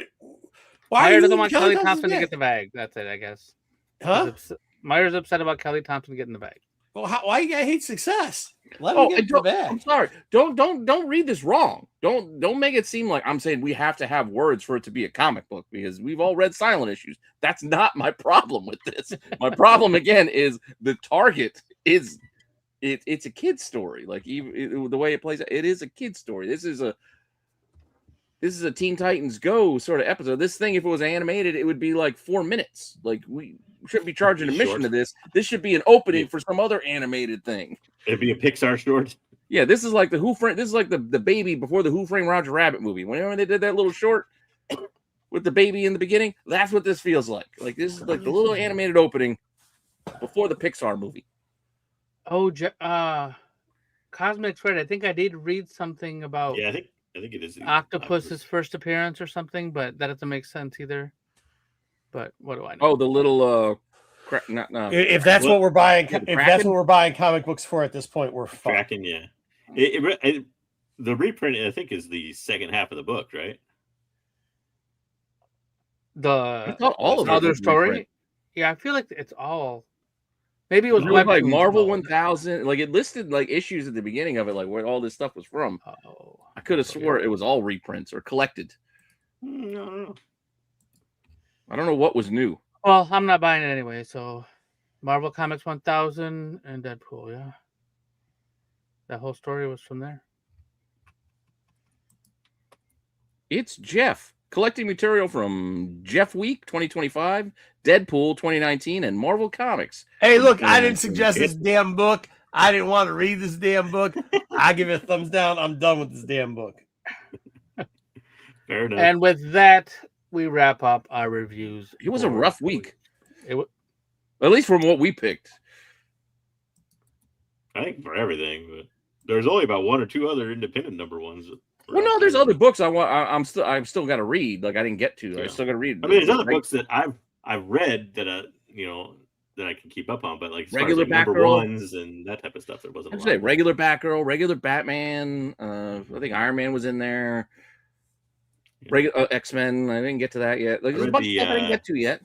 The only other DC number 1 was what the Justice League Dream Girls or whatever. I read that. That wasn't that great. And there was a Amazing Spider-Man. Oh no, Supergirl survived too, which was okay.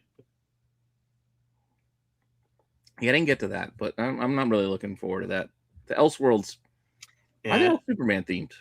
yeah. And Elseworlds is a little weird. Like it's not for everybody. I can see. I'm just wondering why we got to do all Superman right now. What was Well, the Jor-El? movies. Supergirl comes out All in right, a month. you've I got give it a like month. 9 different super character titles right now. Stop adding more. Yeah, they could have a little more variety there. That's all I'm saying. That said, I don't want another goddamn Batman in a different timeline. Like, oh, it's Batman in steampunk the Batman. Oh, 1800s. it's Victorian West era Batman. Batman again. Batman in 1920. yeah. Oh, it's noir Batman to combat There's Spider-Man too many noir. Batman We've got fucking Batman noir. Batman versus Marco's favorite old boxers.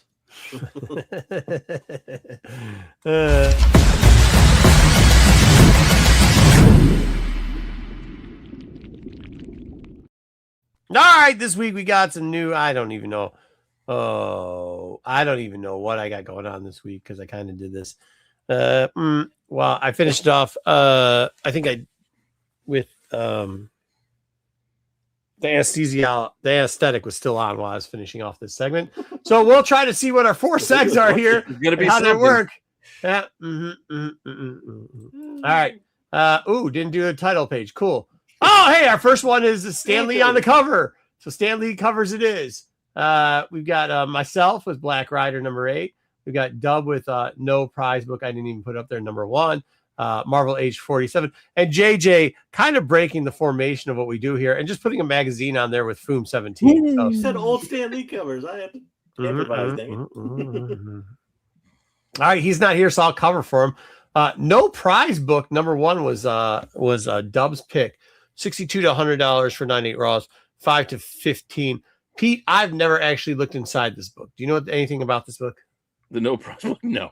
Good thing Dub's here to cover what's inside this book. Good stuff. All I right. don't know. I don't know if it's just like a what the or what the hell's in there. Yeah, I know. Next up for JJ, I actually don't know why are we doing the Stan Lee stuff. Somebody suggested it because he said something about Because it was in the news. We had the news about the AI Stan Lee's, using Stan Lee's image. We can rent out an AI Stan Lee if we want. Maybe we the only reason I let JJ do this, by the way, the Stan Lee Foom thing, is because it's also one of my favorite cards in the tops. I do. That was a great. That's card. what I remember it from the most. Is the old Impel card set. The Impel card.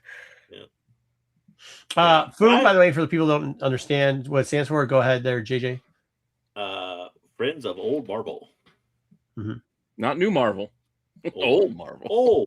Old. Not old Marvel either. Old Marvel. Old Marvel. Old Marvel. Old Marvel. But yeah, I always liked this cover. I always loved. Like you said, I knew it from the card when I was a kid. Yep. Mm-hmm. I didn't even know it was a magazine until later on when I was like more collecting comics when I was like in my teens and college days. I was like, oh, it's a cover of something before the card. You know what's funny is it's 9/8 for $750 for 9/8. The card in whatever the card, like a perfect condition, I think it is, goes for about $650. So it's like pretty Was it really comparable? Yeah. For the two. $20 to $150 raw for the magazine if you'd like. Here you go, Pete. What do you got? What's just him on a Marvel Age? I mean, Marvel Age was kind of, I don't know. I always liked the Marvel Ages back in the day. I mean, it was just Agree. You're paying for a preview book for the most part. I mean, it's a little bit magazine, it's a little bit preview. You get some couple pages of stories occasionally, but I don't know. I just always thought this was a cool cover. Like, you got picture of Stan, you got a bunch of comics behind him. Can't go wrong with that.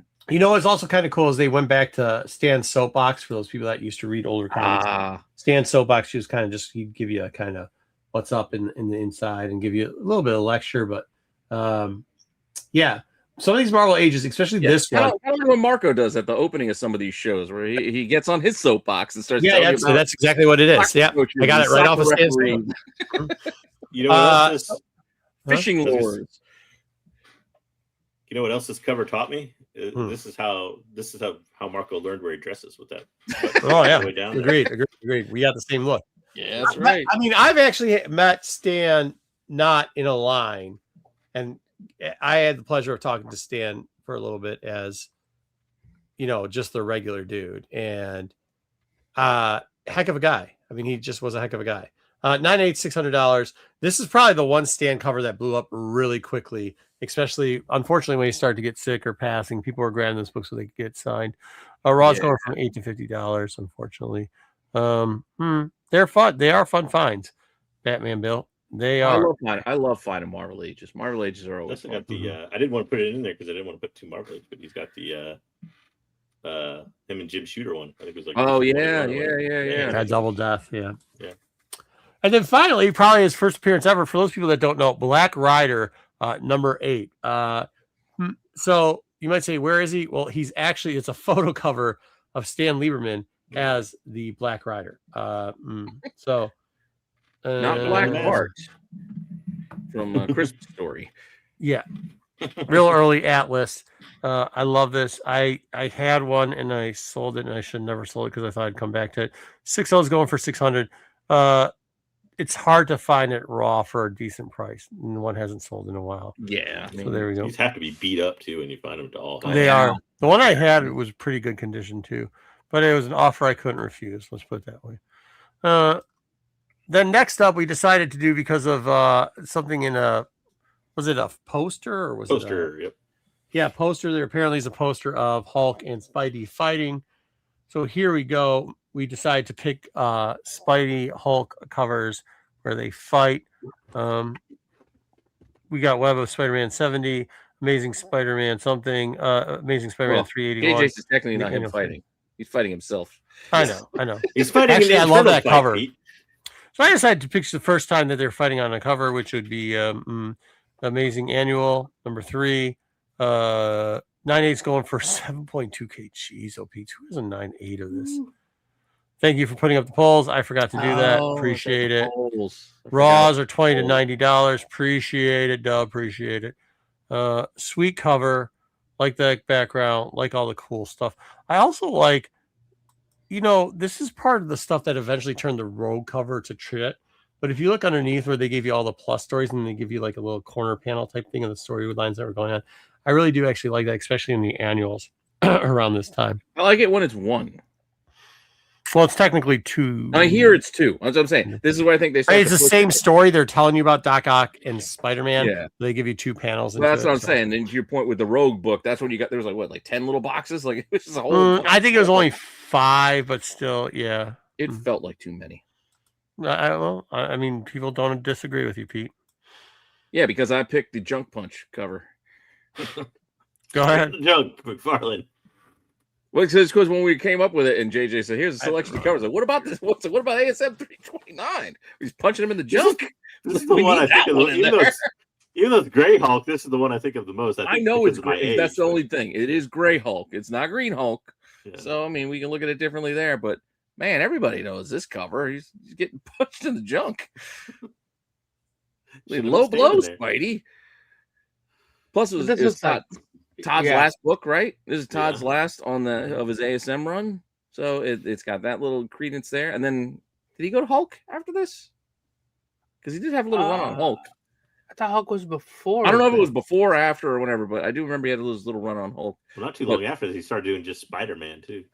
That's when he started doing Spider-Man. Was very long after. It was very short. But he broke Amazing Spider-Man. Like he broke the trade dress. He broke the whole cover before he left. It's interaction. I also love that. I love when the trade dress gets messed up and is worked into the picture.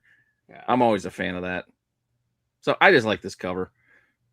I'm surprised 9/8s are only 160 on this one. Yeah.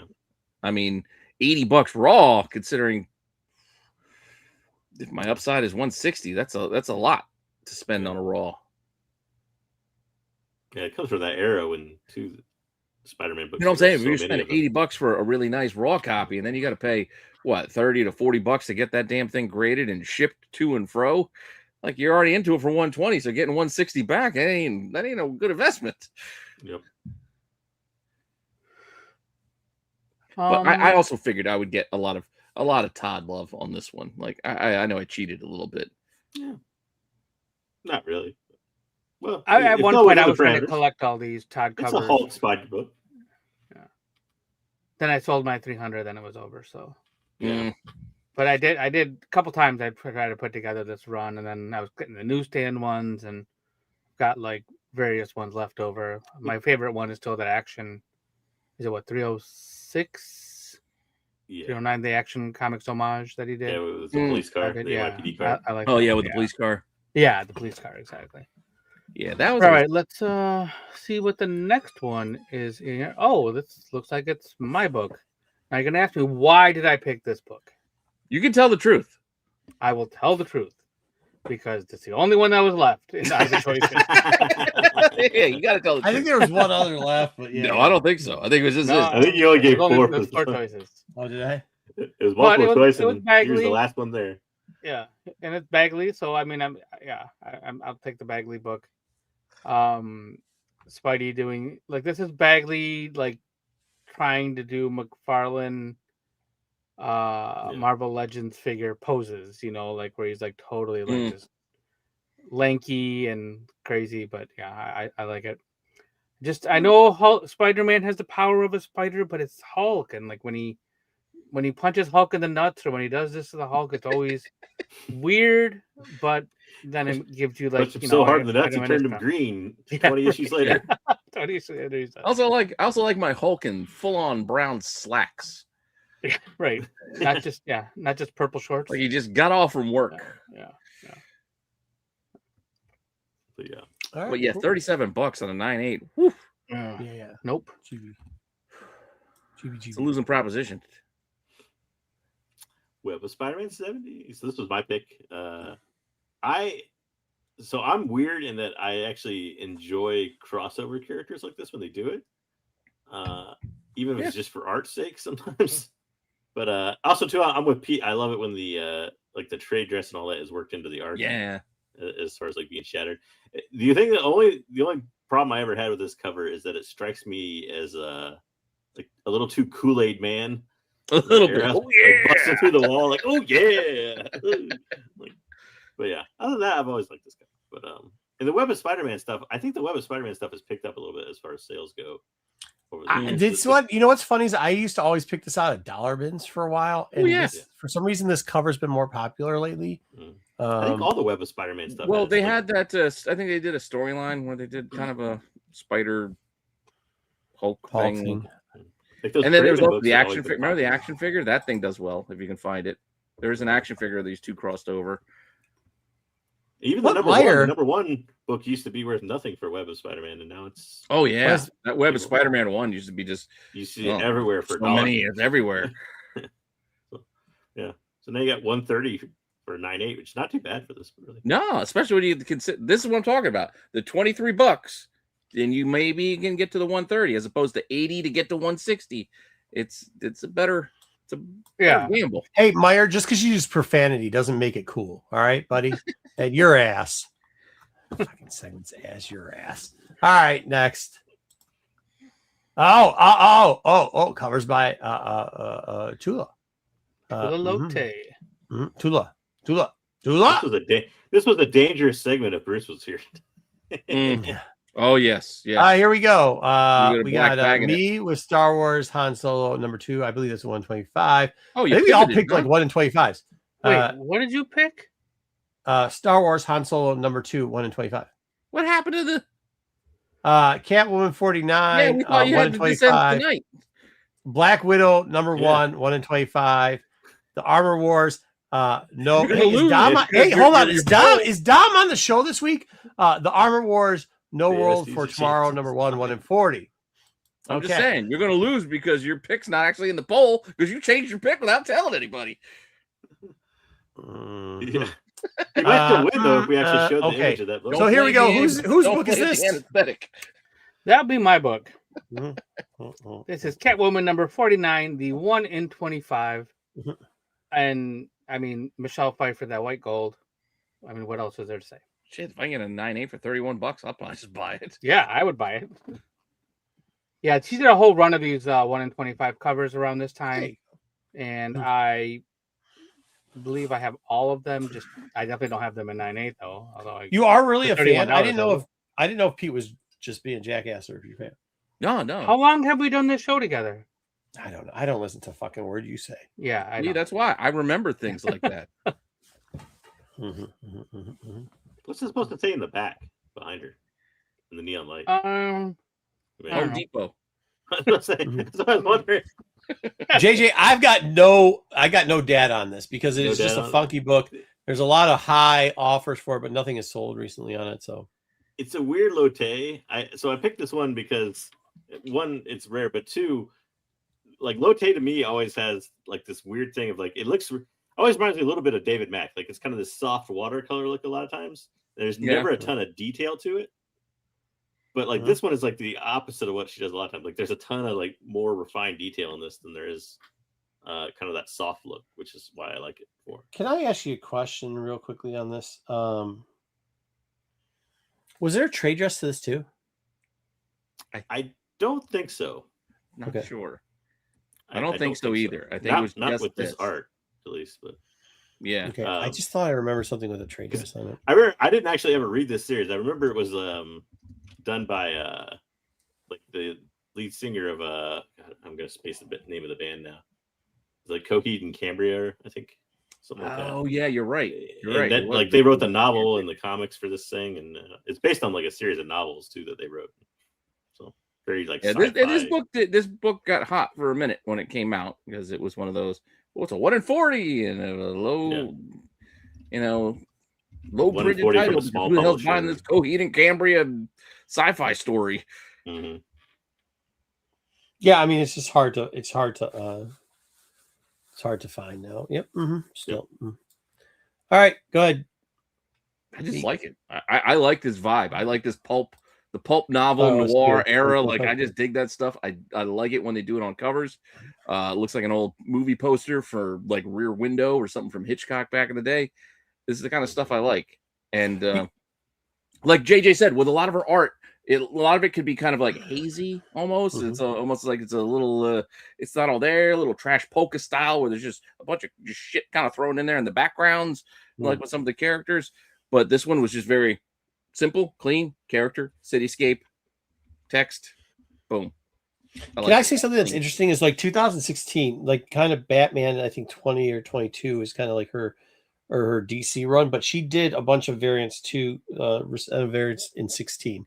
And a lot of them were, they were different styles every time, and she did a very good job. Yeah, she is very talented. She can do a lot of different art styles. Which leads us into this Han Solo book, Han Solo #2. This was a 2016 run. This is a tougher one to find than you think it is. But what I find extremely hilarious about this book is look at Han Solo's face while he's on the bar, and look at the picture of him in the wanted poster. It's two completely different faces. And the one in the wanted poster, if you've ever seen this book up close, looks exactly like a young Harrison Ford Han Solo, where the Han Solo leaning against the bar looks nothing like Harrison Ford Han Solo. 9/8, $70. The last one was in 2017, a year after it came out. Raws currently go for 1 to 10 if you can. I just don't jump in. Yeah. Mm-hmm. Well, the book came out in 2016. I know. That's 9 years ago. Oh, nobody's graded it. What do you want to tell? I'm saying it's 9 years. I give all. If I can find the sales, I give the sales. Yeah, that's some stale data. I can't believe you found it from 9 years ago. Yeah, well, sometimes you get. I gave up. I literally was like trying to sleep off the anesthetic, so I went to sleep and didn't back yours after finding this book. Double J. Sorry about that. Probably should have. And then finally, Pete's most favorite book that he was ashamed to say. Right here, we got This Ends Tonight #2, the 1 in 50. Pete, why is this your favorite book that you're scared to tell? You guys ever see? Is there a swang dong in the background? No. I see this. I can't stop. There's seeing a line. Dong. There's a lot. Shit, I can't think of the name of the movie now, right off the top of my head. It was Darren Aronofsky about the movie about drugs that had Marlon Wayans and was it Leto? Oh, don't get me started on Cade Skywalker, Or it might have been Leto. But it's the ass to ass line. Yeah, Jennifer Connelly. Yeah, but yeah. Also, Requiem for a Dream. Right, that's it. Requiem for a Dream. Yeah. Yes, yeah, that was it. For a reminder, this is one of our first like FOC face-offs, and none of us realized what was going on until Pete mentioned that there's a swang dong in the background, and then just kept talking about Donkler Dick in the background of most of. I don't know what you're talking about. What are you talking about? There's no schlongs in the background. Yeah, Pete. Not at all. Pete. And that's actually not unusual for some of her art. So that, I didn't actually. I thought he was just making shit up. And then when we got this as the topic, no, she's got swans. She freely just, as Pete was saying, the D. Earlier when he was talking about Dead Man, she freely just throws the D all over the place in the book. Oh yeah, it's just out there. Look. There's just Donkler Kong going on everywhere. So man, you got there you go. Too. Look at that. That's there's the book. Turtleneck. That's Pete's favorite. Don't give me #4. I know this would vote #4 6 times for this one if you could. All right, there we go. That's the two. And then finally, we decided because it's the end of the month to review shit. I didn't do the test page for this. We're talking about #1s on the top 10, the CBS top 10. And technically, I think we should just call it the Renovision top 10 at this point because this is where most of the play gets. The Renovision top 10. Here we go. Everybody will talk about a book. This book is the #1. We only did #1s. Dub, why did you choose Barbaric? Because this book, I read the first few issues, and this book was hilarious. And it got optioned or whatever. It got optioned to do something recently, so it flew up to the top of the charts. And I think it hit the #1. Well, you said it was only #1. Yep. So I mean, if it's like an animated style series, which I think it's going to be Netflix animation on Netflix, I think it's going to be. There's a potential of being really good and really funny. Patrick Stewart voicing the axe. This is going to be. I haven't seen the axe feed on blood or something. I haven't read this. Crap. The axe is very the axe wants soul. Wants blood. You ever play? I will tell you this: that High on Life game from the Rick and Morty dudes, where the guns would kind of talk. It's kind of like that, and that the weapons kind of talk. Dork didn't reach #1 this month, unfortunately. Didn't reach on the top 10. I will tell you this: it did have a slowdown 2 weeks after this, where a lot of like the last couple of weeks there hasn't been a lot of sales of Barbaric #1. But I think the only reason is because the ass price has gotten too high at this point. Well, I think it's a mix of that, and then this is way off. Like we're not getting. I mean, just because they said it's coming animated from Netflix, they got to make the goddamn thing. It's at least a year or two. Animation takes time too, like more than most people think. Yeah, it's going to take a while before we actually see it. So sorry, I was commenting to this. Yeah, well, it's because of the dork. The shield is a similar thing. With very similar concept. Very similar concept. Yeah. All right. And then Pete took the easy book. I took the easy book because we're going to see more of them. Like just because he's showing up in Supergirl, Momoa is going to get used. We're going to get a spinoff of the main man in something. Even if the Supergirl movie tanks, which some people are saying it might. Oh, it's not going to be good. Even if it doesn't do it, he's still going to get something. You watch. Who cares? There's a star coming out of her pussy. Like this thing's always going to sell. I look forward to the Aquaman Lobo crossover where you just get all Momoa for 2 hours. All Momoa all day. For 2 hours. I want to see the lavender and orange leotard. That's what I'm looking for. His first appearance reeks. Huh? It's a weird book, but if you read it, it's still kind of. There's copies out there. The price is just wildly expensive. All right, hey, look, this one 220 sales, only 2 days. Blah blah blah. Highs of 27 to 16. They've gone down to about $10. There was a $12 sale in there, so put it, but it's like that. This is what I'll tell you. I love it when I'm wrong every once in a while, and this is one I think I was wrong on. Where I was like, "Who the fuck is really?" You're the happiest person alive, huh? Did you say? What? What'd you mumble? Mumbles? You must be the happiest person alive. Because you said what? You said what? You're happy when you're wrong about something. No, I said. The joke. I have to explain the joke. Yeah, not a great joke. I all I heard was mumbling. I didn't get it. I didn't get it. I understand that some people, including on this panel, will try to act like they've never been wrong before. Almost, but everybody gets it. What I'm happy about this time. What I'm happy about this is like I'm not wrong. It reminds us that everybody isn't right all the time. However, this one, I really thought that this wouldn't do anything. It wasn't like that. Like, who didn't order this book? You know what I mean? Who didn't order this cover in particular? And we've seen this one. I kind of felt like I knew what I was talking about, though, because I knew it was good. People are going to chase after it, thinking it's going to be like the last one. Like, no, dude, plenty of people ordered it. There going to be plenty of these for you if you want them. Yeah, there is, but it still sold pretty well. I mean, it did. They sold. It's still at $10, $12 selling better than I thought it would be. I thought it would be a $3 book. Is a $10 sale really that impressive anymore when the original book cost $5 or $6? I think you did, DK. I think you did, DK. I think I'm looking toward a Jersey joke if Bruce is here. All right. Yeah. And then finally.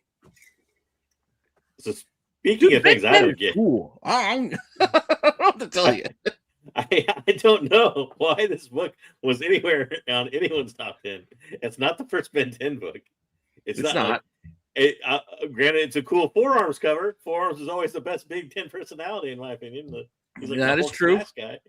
But why? Yeah, me and JJ are on the same path. Yeah, I don't know. Yeah, I don't know why this particular one. Yeah, you're right. It's not the first. There's other versions of comics. There's other versions of this cartoon, like this show and toys. There's multiple different toy lines of this. I wonder. We didn't always pull anything for careers, but I wonder if you actually pulled the first Ben 10 #1 book. This sells better than that does. I don't know. Probably does. But I'm saying, just the concept though is still fun. If you like Mega Man, it's Mega Man, like right? Yeah. Do you think it's because of how the ash can got a little hot before the book came out, so that's why it got kind of hyped? Yes, but that doesn't like why the ash can would be the hot book, right? I would think this would just be a $3 book, but I don't know. Yeah, that's why I missed it. I wasn't paying attention to the regular book because of the ash can. And then the first week that this thing started selling, I'm like, shit, I didn't even notice. I think there's funny business going on over at Dynamite. I'll just say that. All right, and that's the end of that. There we go. Cool. Next up, we got. Thank you for everybody that participated, including Meyer saying that this is the ass segment.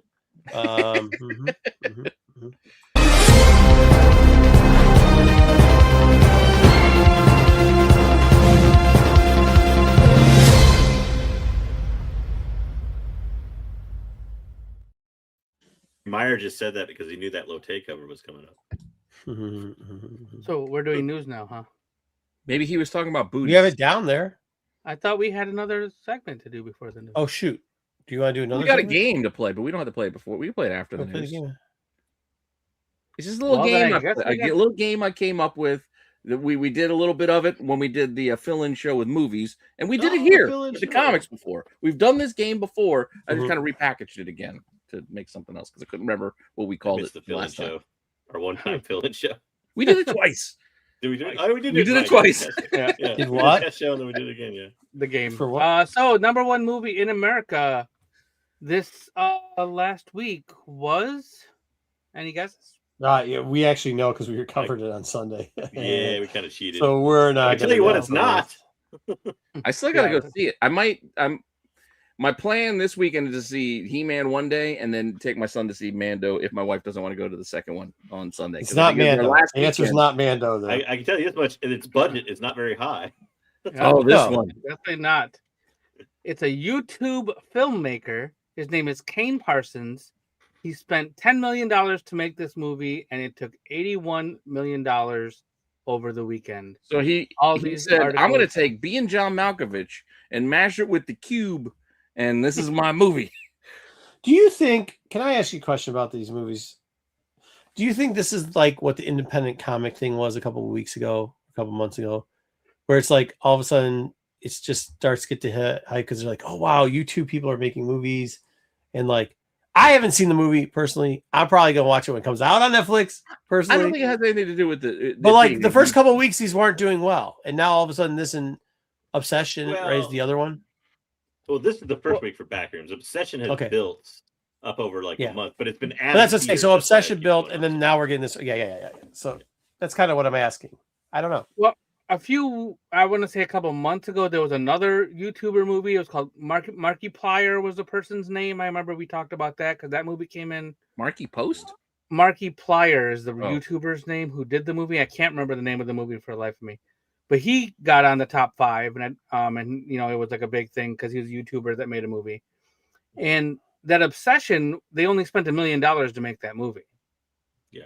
And in its third week now, I think it's at 27 million. But that's what I'm saying is this the new trend of like, hey, we're YouTubers only doing $1 million movies because they're YouTubers. I think it's just a matter of No. Obsession's different. Obsession's not a YouTuber, but yeah. That what I'm saying is okay. It is actually what I'm saying is that like the new like, oh man, I only drink craft beers. Is it the new like I remember when a bunch of people were starting to go into quote unquote bourbon, and they're drinking whiskeys and bullshit. Horror is a little different. Like horror, the only ever time you'll see a small independent movie with like $1 million or $2 million budget be successful is usually a horror genre. That's about it for the most part. Yeah. The occasional comedy. Yeah, sometimes, but usually that was more 20 years ago. Usually it's greenlit through a bigger studio or something like that. Okay. In the cases like these two, if they weren't horror, you probably wouldn't see that type of success, especially with Obsession, where it keeps adding theaters. That's being banked by somebody. So, horror movie fans want new and different takes on horror, right? That's just what they want all the time. I mean, the one that get cheap movies. The one that broke it originally was Blair Witch Project, which was like I don't know, like $300,000 or something to make that movie. I thought you guys like that? I thought it was dog shit. a lot of people liked it. It was like #1 movie for like a month. No, yeah, I mean, I had to go watch it. It was, it just wasn't. Yeah, wasn't that Phantom Menace? Wasn't that 99? I think it was the same time.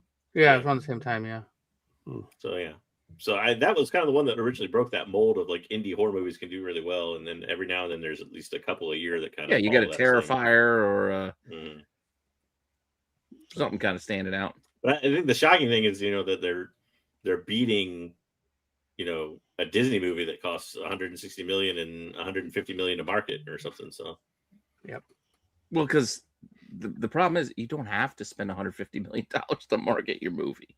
Yeah, like it's also a TV show that's meant to sell merch. I already covered this on Sunday, but I don't think. No, and I get it. I think it's some of the marketing is overkill. Like you don't have to spend that much to push your movie. Like, well, no, I don't think they were doing that. I think the whole basis, including the marketing, is so that they can sell shit.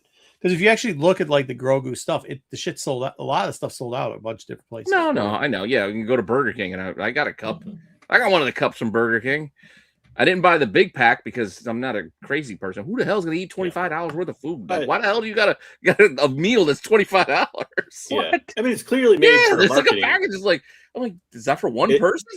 It's clearly made to sell merch, but I think the gist of it is it's made to sell the merch. But when you go down and you look at the box office report, and it being a movie that a lot of people are probably going to wait to stream or something like that, it's probably not going to do very well. Now, does Disney think it do well? I think it's meeting Disney's expectations fine because of the merch thing, like you said, and all that. So I don't think Disney gives two craps, to be honest with you. I think who's looking at it weird are like the film industry people who are like, oh my God, it's not making enough money. Like to Disney's fine with it. Trust me. Yeah, I think Disney's A-okay with what's going on. Disney's all right with it. But to go back to the merch thing, the popcorn bucket phenomenon or whatever we're going to call it now, it's gotten out of hand. Have you seen the logo? They're not popcorn buckets. Like you basically build a statue that you're dumping a handful of popcorn in and say, oh, it's a Battle Cat popcorn bucket. Like what? I think the Lobo one's finally going to bring it to an end if you've seen that one. No, I haven't seen the Lobo one yet. It's like there's like 7 pieces of popcorn in that thing. Like I literally saw a girl get a Battle Cat, take the back of it off, scoop up popcorn, and like most of it fell out because it was like a handful's worth fit in, and she put the cat back on and said, "Here." I'm like, the fuck is that? Yeah, that's what he's talking about is still that's what the one he's talking about is like too. Yeah, ridiculous. Hey, whatever. I'm not buying them, so I don't care. No, but I mean, people for everybody. I'll tell you, even like if you go to your local Target with the merchandising thing, with like they're selling whatever it is that has Grogu on it. You look at this like the food products, whatever, like all the merchandise, like it's all gone. They were smart on that. Last time I think they tried to put too much Mando stuff. This time they were just like, we're gonna Grogu the shit out of everything. We're gonna color it green and call it Grogu. Oh yeah, you guys are all talking about the AT-AT. That's not a goddamn popcorn bucket. They sold you a goddamn toy. In the movie theater. Yeah. That you paid a lot of money for. Yeah, or statue. Well, we'll call it a statue. I won't downgrade it and call it a toy. It's a statue. They had it when I was there. I just didn't buy the shits. So it's that Backrooms. It's become A24's highest grossing film of all time domestically in just 5 days that it's been out. So A24, that studio has been doing good. I've heard a lot about A24 lately. My wife's been getting into some A24 movies, so that's why I know more about it now than I ever have before. And this rise of the YouTubers thing has been, slowly and surely you see some of these different movies coming. But I figured out a reason why that's happening. Why? Because Zack Snyder is going to make a remake bullshit of Escape from New York. This is dog Zack shit. Snyder's still This getting is work horse from shit. major studios. That's why YouTubers are doing so good. This is probably true. Studios are doing this. We talked about Jared Leto earlier. Him and Jared Leto are the two guys that still don't understand how to get any work in Hollywood. I bet you Jared Leto's going to star in this movie. Probably. Yeah, that would be something. That would be something. And you say that, but you know what? I can kind of picture it. I'm just joking, but hey, that could be crazy if that happens. Yeah. Let me preface this by saying I don't have a problem with them remaking this movie. It's old enough. It's not 100% necessary, but it's old enough that you can remake this movie without much trouble. And why would you want to remake this? Why? Yeah, but I mean, why not? You remake so much. Other Hold stuff on. now. First Why off, wouldn't you? because these weren't like this movies were great because they were kind of like cult corny fucking movies. Like, Well, that's what I was going to get at with the second one. No, here's the difference. Here's the problem. Because back in our day, when we were younger, and when this movie came out, you know how many movies theaters made? Like studios made dozens of movies every year. Like, yeah. Now, most studios are making what? 6 movies stretched out over a year. Like we're gonna make 6. Like there's limited new releases these days. That we're gonna waste an option on something that we've seen 40 years ago, done by a director who only just recopies shit over and over again. Yeah, the director I have a huge problem with. I am probably, I don't know for sure, but I'm probably one of the biggest Zack Snyder haters in our group chats. No, I think he's dog shit too. I just don't have to waste my time with it. Like, no, I mean, he could make something look cool. Like 300 look cool, but you know why? Because the comic looked cool. Yeah, that's why 300 look good. I don't trust a director that can't even carry his own film franchise forward. Like when Rebel Moon fails. Oh, when his Star Wars knockoff didn't work. Yeah, I mean, I got you. Yeah, I could have called that. Oh wait, I did. So let's throw some sex and nudity and extra ultra violence into Star Wars. It'll sell better. Yeah, not necessarily. It could be a little off-putting. Doesn't it just look like a fucking like a guy in a commercial that eventually like he's drinking like something in a bar and then he goes, "If you have ED problem," like that's what he looks like. He just looks like a generic ED problem guy, and that's what's the problem with his movies too. Well, apart from that, I mean, he just does a bunch of limp dick bullshit. Let's also go back to the original with the Escape from New York. Like, yes, Carpenter's classic. He also had the benefit of Kurt Russell. Like, we don't have a Kurt Russell that's going to carry this thing through. His son doesn't have the same charisma. That's not what carried this. This carried because it was corny as fuck. That's what carried this movie through. The Duke, hey, number one. I mean, and second of all, hold on, can we just talk about how you can't do half the shit that was in this movie? Like, there's no way you're kidnapping white women and having a fake African country leader fucking kidnapping a white girl and riding around in a Cadillac. You brought that up. I did almost wear my Blazing Saddles t-shirt. We ain't doing that shit. But I thought that was we can't do that no more. I think the biggest problem with this one will be New York objecting to like the fact that it looks like. By the way, I love all these. The Escape from LA, Escape from New York. I like them. Escape from LA was. You know what I don't get? Like, rather than make a remake of Escape from New York, so they tell a story in Escape from LA about them escaping from Cleveland. Yeah, why would we do the Escape from Cleveland? Yeah, why not just make that? Dude, the fucking river's on fire. You gotta. There's a whole bunch of inbreds you gotta run away from. You know what I mean? People just picking their nose and their ass at the same time all the time. Which scene is more ridiculous, though? The basketball bit in Escape from New York, or the surfing through the canyon scene in LA? Escape from LA, dude. LA by far. The entirety of LA. The basketball scene entirety of LA is more ridiculous than New York. The basketball scene was in Escape from LA. Was it? Yeah. They were both in Escape from LA. Wow, man, they doubled up. Which was the plastic surgeon one? Was that LA or New York? LA, right? That was also LA. Yeah. Oh boy. Bruce Campbell was the plastic surgeon. Yeah. That's awesome. Shout out Bruce Campbell. You mean the Surgeon General of Los Angeles? Yeah. Of Los Angeles. All right, let's talk about a different movie. Great Michigander. That's coming out. So we got a new poster and a final trailer for Supergirl.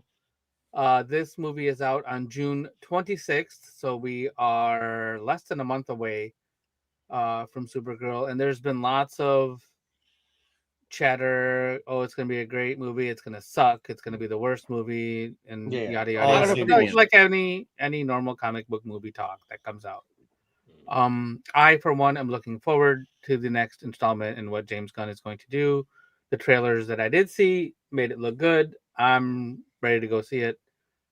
So what do you guys think? I'm on board. A movie that I'm excited for. I think it will be good. And this is also one of those movies that, because of unfortunately what it is, I generally tune out everything involved with the internet and social media before it.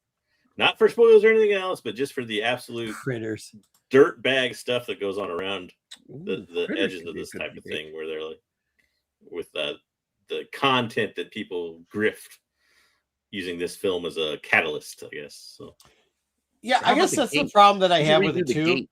Remember the one with Is the like, portal to hell in the backyard? Anyway, go ahead. What? You brought up critters, and it got my mind where it goes like critters. I got the reference. little Just out or of the nowhere. leprechaun, or yeah. Here's the thing about it, and this is the problem. It's kind of jetpacks on what JJ says. I would like to give an opinion of this, but the minute you give an opinion, like, people are on one side are going to be pissed off, and the people on the other side are They going to be made pissed this off. political. Yeah, in a way. If and you're on one now side or the people are other. going to over defend this movie, and people are going to overreact, Yep. and both sides. Am I excited about this movie? But saying that, now if we'd have, like, thank God Bruce is in here, because then I'd have to hear about it, whatever, you know what I mean? Like, if this isn't something like Lobo, not exactly like a knockoff Wolverine, not exactly what I'm getting into. Drunk girl that's like trying to make her way through it, probably okay, I guess. I'm neither excited about this nor I'm not excited about this. I'm literally in the middle and just empathetic about, like, I guess I'll go see it. But, like, is this the movie I want to go see? Like, no. Master of the Universe, I'm like, yeah, cool. That's right up my alley. Like, you know what I mean? Like, this just isn't what I'm looking forward to. Am I going to go watch it? Huh? My biggest thought was, damn these movie companies for getting me to go to the theater about 3 times in 1 month. Yeah. For Mando and Grogu. Yeah. I'm going to go for Master of the Universe, and I'll go watch Supergirl, all within about a month of each other. So I'm going to watch, but that like rarely Mando, happens now. I'm going to watch in the first weekend. I'm going to watch Masters in the first weekend. I'm going to watch Supergirl in the first 3 weeks. You know what I mean? I guess that's how I'm going to say it. So yeah, is there interest? Yeah, I have interest in seeing it because I want to see another James Gunn DC movie. Is this the one I want to see? Probably not. But I've been surprised before. Like when they did Black Panther, it wasn't exactly something that I was like, oh, I'm going to, like, that's a character that I follow. But then I watched the movie and I really liked it. So I could be surprised by this movie too and really enjoy it. Guardians of the Galaxy. No, I like Guardians of the Galaxy. I know, but I mean, for most people, nobody even knew who that was. Yeah. Like I actually like a couple different durations of Galaxy, so that would have been different. Oh, but I knew. Well, what I'm just saying is, like, I'm not like Guardians, a huge though. Lobo You're guy, on and I'm the not a planet. huge Supergirl guy, which is fine. You don't have to be. So, like, it's not as high on the priority list. But I'm also gonna, like I said, I'm glad we have this conversation here because we can have it with all these people without being like, "Oh, you're a fucking hater." I'm still gonna go see it, and maybe I'll be surprised. You know what I mean? But yeah, no, like even what I'm seeing, like the after scene from Superman didn't really get me like gung ho to go see this. The trailers that I've seen haven't exactly been like the reveal of Lobo, Aquaman being Lobo. I'm like, eh. But with that being said, Aquaman being Lobo. Stop saying Aquaman being Lobo. Am I wrong? Yes. He's an just- actor. Oh. You can play different roles. He's in the same universe though, playing two different roles. It's not the same universe. Lobo was something that everybody wanted anyway. That other universe died. Did he they're just show up giving in that to something? you. Anyway, like- Other universe is the Zack Snyder universe. Yeah. I mean, this might be where I go to the matinee. I mean, I'm definitely going back to the Hood one for this. I'll probably see all of them within the first week they're out. Probably. I don't know if I'm going to see this opening week, but then again, to be fair, I haven't seen Mando yet.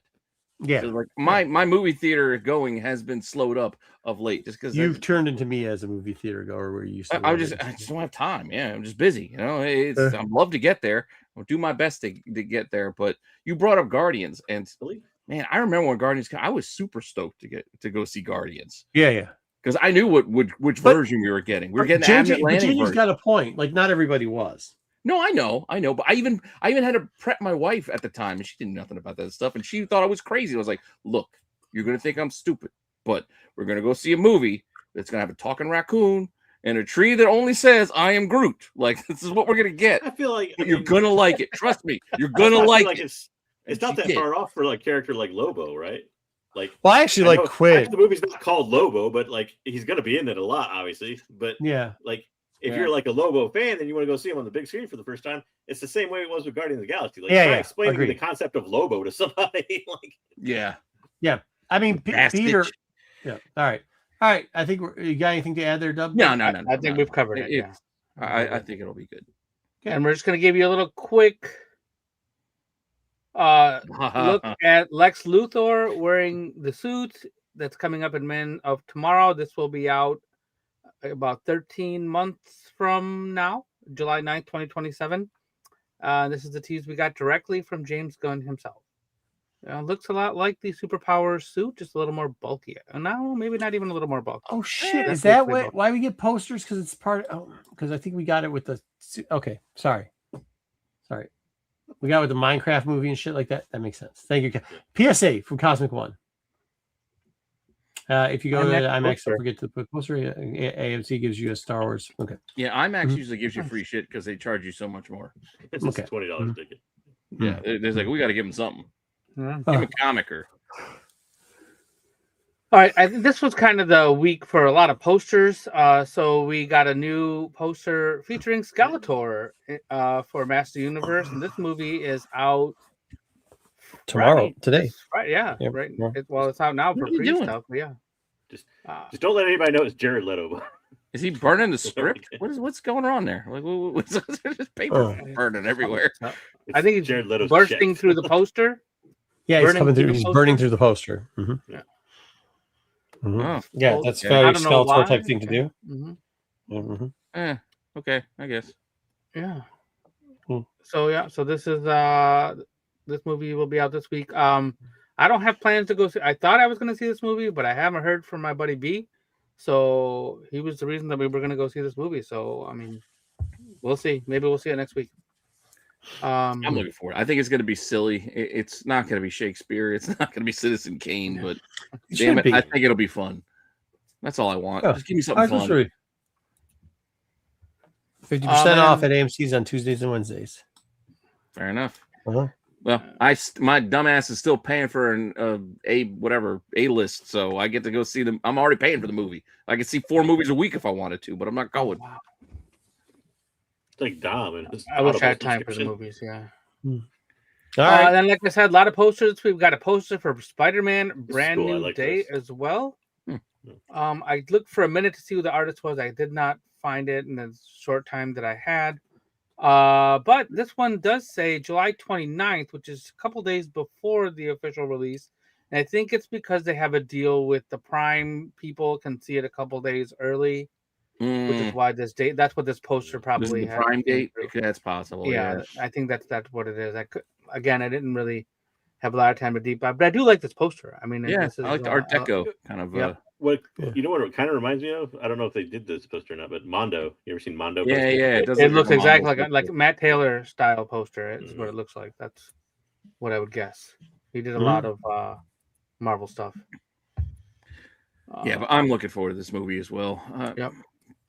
We got about 6-7 weeks before this one comes out. So a lot of quote unquote blockbuster movies in the summer again. Yeah. Yeah. Minecraft 2 has got a title. It's called Minecraft Movie Squared. No. The preliminary filming has started. There's been some behind the scenes. They put out a behind the scenes teaser. They put out a picture of Kirsten Dunst playing. I don't know the name of the character. I didn't write it down. And then Matt Berry is also a character in there. So this one will be out July 23rd of 2027. Is it still being directed by Napoleon's brother? I did not see Napoleon's brother. Jared Hess. Is he still directing it? Napoleon Dynamite. Yep. His brother directed it. Yep. The first one. The one who directed it. He directed the first one. Yes. That guy. Yes. That's awesome. I didn't know. No, not that guy. I mean the actual brother of the actor who played Napoleon Dynamite. John Heater's brother? Jared, John Heater is somebody Heater. John or Jared? Do we need a second one of these? Nope. I don't know. I didn't see the first one. Yeah, I could hear when this was announced. I could hear the collective cries of 1 million movie theater workers, going, "No!" No. Yeah, I like the first one. I liked it too. I just don't know if we need a second one. No, I don't know if we need it, but I'll give it a try. I'm not going to say Yeah, no fair enough. until they Well, prove me wrong. If you don't think we need Nope, this, they're creatively bankrupt. We didn't need this. do we need this movie? Nope. Nope. Nope. The Sonic the is a- Hedgehog guys are writing it and directed by the guy who directed The Harder They Fall. I will say this: there's a path for movies like this. If you do it, maybe like you're kind of doing Masters of the Universe. I haven't seen it yet. You mean like Or- Rampage? Or yeah, well, no, not Rampage. Nope. No. Nope. But I was gonna say like a 21 Jump Street or something where you're using a lot of meta humor and you're making fun of yourself a lot. But this is also about 20 years too late for that. So Yeah, I don't think this has the same draw. They would have been better off with Double Dragon at this point. yeah, We already got a Double Dragon movie with Scott I think Wolf. Streets of Rage kind of had a little bit of like a retro gaming revival with like an updated one, I think. But like Streets of Rage 3 was last released on the Sega Genesis. Like Well, they're like Mortal let's be real. Kombat's out there. Not Double Dragon. Double Dragon would be. yeah, but Mortal Before Kombat's this, existed through the years. I mean, you're Yeah, Yeah, there's yeah. like Yeah. Mortal Yeah. Kombat Yeah. 12 Yeah. right Yeah. now. Yeah. like this. I don't think people are gonna even most young anybody under the age of 40 is not even gonna recognize this title. Probably. I mean, is this more topical than the Final Fight comic book that we just got? Like, I don't know. Like, Well, you got that because Capcom loves money and will cash in on anything they can. But that is also I'll take true. whatever they can. All right, and then we also got a poster for this movie called "How to Rob a Maybe a Bank." Mega Man movie, like the little Amazon Prime short that We got a trailer of this too, didn't we, today? It may have come out. I didn't see the trailer. But this is about influencers who teach you how to rob a bank. They make how-to videos. This is out September 4th. or YouTube movies. Yeah, so this one had some interesting names in it. It had Nicholas Hoult, who is Lex Luthor, Zoe Beast. Kravitz, who is Catwoman. Catwoman, John C. Riley, and Pete Davidson were the names that Anna Sawai, I think I know her. She was in Shogun, I believe that was her. Oh, okay. But I'm not 100%. But I mean, I saw a lot of the names, and so I was like, all right. So I just interesting. hope it's not going to be one where they try to make it like serious now with all these comedic actors. Like Pete Davidson plays the role of a gritty street thug. Yeah, I mean that was shit. Who did he play in the Suicide Squad? I don't even remember. I can't remember his character's name now. now. He died so quickly. Oh, yeah, he was gone quick. All right, and then we're gonna move on from this next one because that was not a thing. We're gonna talk about some streaming news. Please. A couple bits here. We're getting a Different World sequel revival. This will be Whitney and Dwayne Wayne's youngest daughter figuring out her path at the same college her parents went to. Do we need So this? spin-off of a spin-off? No. Of a spin-off. Spin-off of a spin-off. Yeah, exactly. It's Of a different world than where you come Wait, from. I thought, didn't they already revive this though? Am I crazy?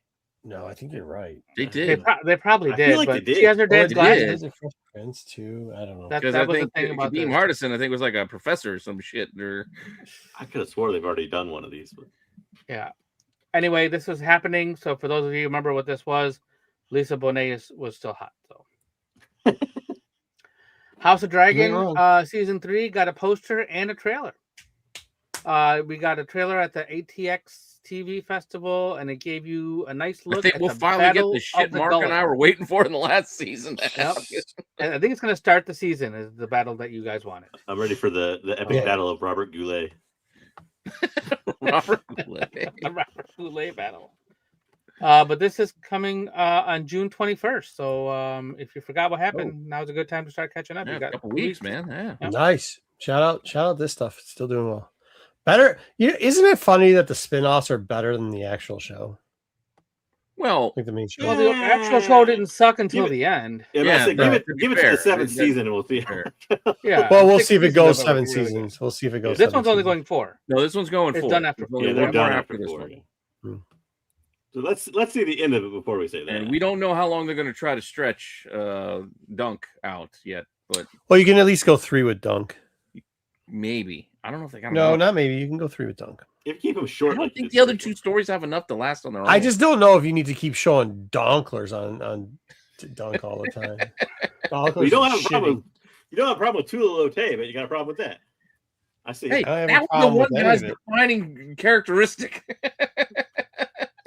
But just no, my point is like just to Penny start off the trees were packing. start off the show. Just this show, Dick every day is like okay. All It's right. only once. Oh, it's one episode. It was Dick one and episode, shit. one time. There's shit. The other one's shit. Yeah, but Two you're showing episodes. he was taking a, they didn't show the shit coming out of his ass. Well, he was, Don't forget the fart joke either. Shit, fart, same stuff. All right. that's where the money Vision is. Quest has a premiere date, October 14th. This is will something be I'm really out not looking forward on to. My son Disney did for Plus. some reason. Speaking of things nobody asked for. This is My the son loves WandaVision for some reason. Elizabeth Well, I mean, Olsen I is in can't. it. I don't tell people how to raise their kids right. So you know. Hey, I don't know. I don't know what to tell you. Wasn't Raza in the Wu-Tang Clan? That's the RZA. That's a RZA. Oh, okay. My bad. The Jizza. The genius. Those My wife also loved WandaVision, so this is something I don't know if she's gonna like this or not because I don't believe Wanda is in this show, so that's not gonna be good for her. However, Paladin's supposed to be in here, and then that Raza, who is coming back from the original Iron Man movie, is going to be in this as well. Why? So don't know. That's all I know about this. Is what's on the screen. So, but October 14th, and I'm sure we'll get more before that happens. Let's talk about some comic books. By the way, they called him Ra's al Ghul in the Lego Batman game when I was playing it today. They didn't say Ra's. They did? Yeah, they said Ra's. Just saying. I think Denny O'Neil at some point said it was Raish, and then I don't know. Like I'm that's sticking where with the Ra's. confusion comes in. Yeah, it's Ra's in a lot of places. So Marvel Comics is giving us Pixar's 40th anniversary covers, and you're looking at this, you're like, these aren't Pixar covers. That's because not. These are the Pixar covers that Oh, look boy. like the ones that were. Yeah. That's what they were homaging. So these are some of them. There's more than this. This is the ones that I saw so far. These start in July and August. They're going to homage actual covers. Oh, If that's baby, what I you're like it into, raw. then, hey, that's all for you. Yeah, Find okay. these. Yeah. I don't know. I'm If fine you're a with these. Pixar fan, hey, this is gonna work. This is gonna Hey, work for you. at least it's not like another like movie poster homage or something. Like, you know, Yeah, fair. just using like different characters in a different way, kind of, I guess. But Fair. I like these better that they're not. characters in comic book homages. Yeah. it's Yeah. reverse. It's They're not Uno mixed reverse. And then here's a couple covers for the Midnight X-Men. It's going to go for 12 issues, the Jonathan Hickman stuff. The middle one is the same, I believe, as the right one because they revealed what it was all. That was the first one was a teaser in the middle, then they gave us the actual cover. Well, Again, they might do the middle cover as a separate cover too, so I don't know. So the one on the left is Fright Night. yeah, movie homage, and that is done by Bjorn Behrens. Yeah, that's Fright Night. And the one on I the feel right like the is one on the right is familiar too, but I don't know from what. Is that Stoker? Maybe Stoker or maybe like Interview with the Vampire? Maybe? I could don't be know. Interview. Yeah, Interview did have a big face on it, but I thought I had both of them. Or what was the Stuart Townsend Oh, with, Queen of the Aaliyah Dams? or whatever? Yeah. Yeah, Queen of the Dams. I don't know, but I do know that that's Fright Night on the left. Underrated movie. And did not need that remake with Colin Farrell. Queen of the Dams. Thanks, Sticks.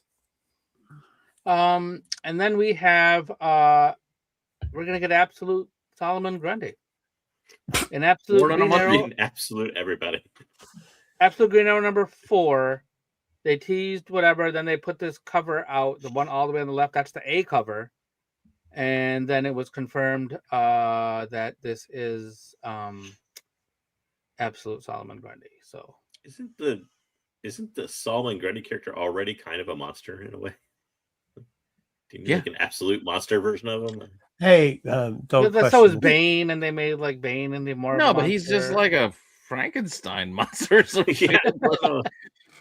We just More of a came- zombie. Don't worry, the chat's gonna start. Zombie. JJ, you just asked a sensible question about an absolute book. The chat's gonna fucking shit on you now.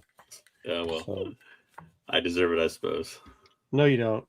Also, are we really to that point? Like, Yeah. Green Arrow got any more Rogues Gallery we can get with by No. issue 4? We got to go to Solomon Grundy? Maybe it fits in the story. I don't know. Did we already get Merlin? So this was a big news topic over this past week. Was that Robert Kirkman is bringing the Gold Key folks to Image. They got the license, or Skybound has a license for it now. Magnus, Solar, and Turok. They were obviously famous in the 90s, but they've been around a lot longer than that. I think one of them. With this, what's that? One of them, I think, was famous in the 90s. The other two were mildly famous. Well, Valiant did pretty good for a little while. All right. Because Magnus. Yeah. Doc, I remember Turok the is Solar, the the only one I first remember Solar from the books. 90s. Well, Turok because it got the game. That's Yeah, that's that's what, what- 'cause that was Magnus also did pretty good in the. Most people didn't even know the game was related to the comic at all. no, I know, but that's why because the Turok got built on the backs of the Magnus re-releases and Solar Man of the Atom with the remember the black cover. Remember that Solar 10 with the Solar black 10 cover? with the black, total all black, yeah. And you had Rye showing up in Magnus 5 and that flip cover. Like Valiant, they had some stuff back in the day. Mhm. Some crap I had Ryan to the chase. Future Force. Yeah, I remember. I was chasing some of that stuff too. Later In on, but it retrospect, was. I'm like, damn. Why was I chasing that? Don't even talk about Deathmate, Pete. Oh God, Deathmate. I was so excited Shadow for that. Man. Yeah, it was such a letdown. And then Oni Press is going to reboot Archie. Oh yes. So we're gonna have Archie 1 in September, Sabrina 1 in October, and Archie in Hell. Wait, they're There's coming no for more an Archie old comics? November. Is Archie Comics dead? Like, Yeah, the brand, I mean? I don't know. I I didn't know don't that. know if they're dead, but they're definitely doing some kind of Maybe partnership. it's with leasing them. themselves out like Could be. Godzilla with their. Wow. It's got both I names remember. on the. Yeah, because I heard about the Archies, and Sabrina coming back. I'm like, okay, I just assumed it would be an Archie. I'm like, wait a second. Yeah, that's what I figured too. Well, if you look at the corner of the book, it's got both logos as Oni and Archie Comics. All right. So. Tag team combo. Yep. Woo. Stop taking everything to a dirty place. I didn't say it. You said it. Yeah. So the Archie. Because what I said was fine on its face value. You made it uncomfortable. I did not know you talking about D all What day about long. Archie, Dove? So Archie is being written by Ben H. Winters. He's done a lot of stuff, including like a TV show called Tracker that was on CBS. So he's written like more than just like comics, but he has other comics as well. Another Tracker. Yes, Tracker. Yeah. Mm-hmm. I'm with comic. I like Dark Horror Archie was good. Afterlife with Archie. Archie in Hell. Archie in Hell. What does that mean? Well, and with that, we wrap up our news for the week. What would be Archie's Hell? Jughead banging both Betty and Veronica. Let's get into the game then, Pete. Oh, you want to play the game? Nope. We're gonna play it anyway.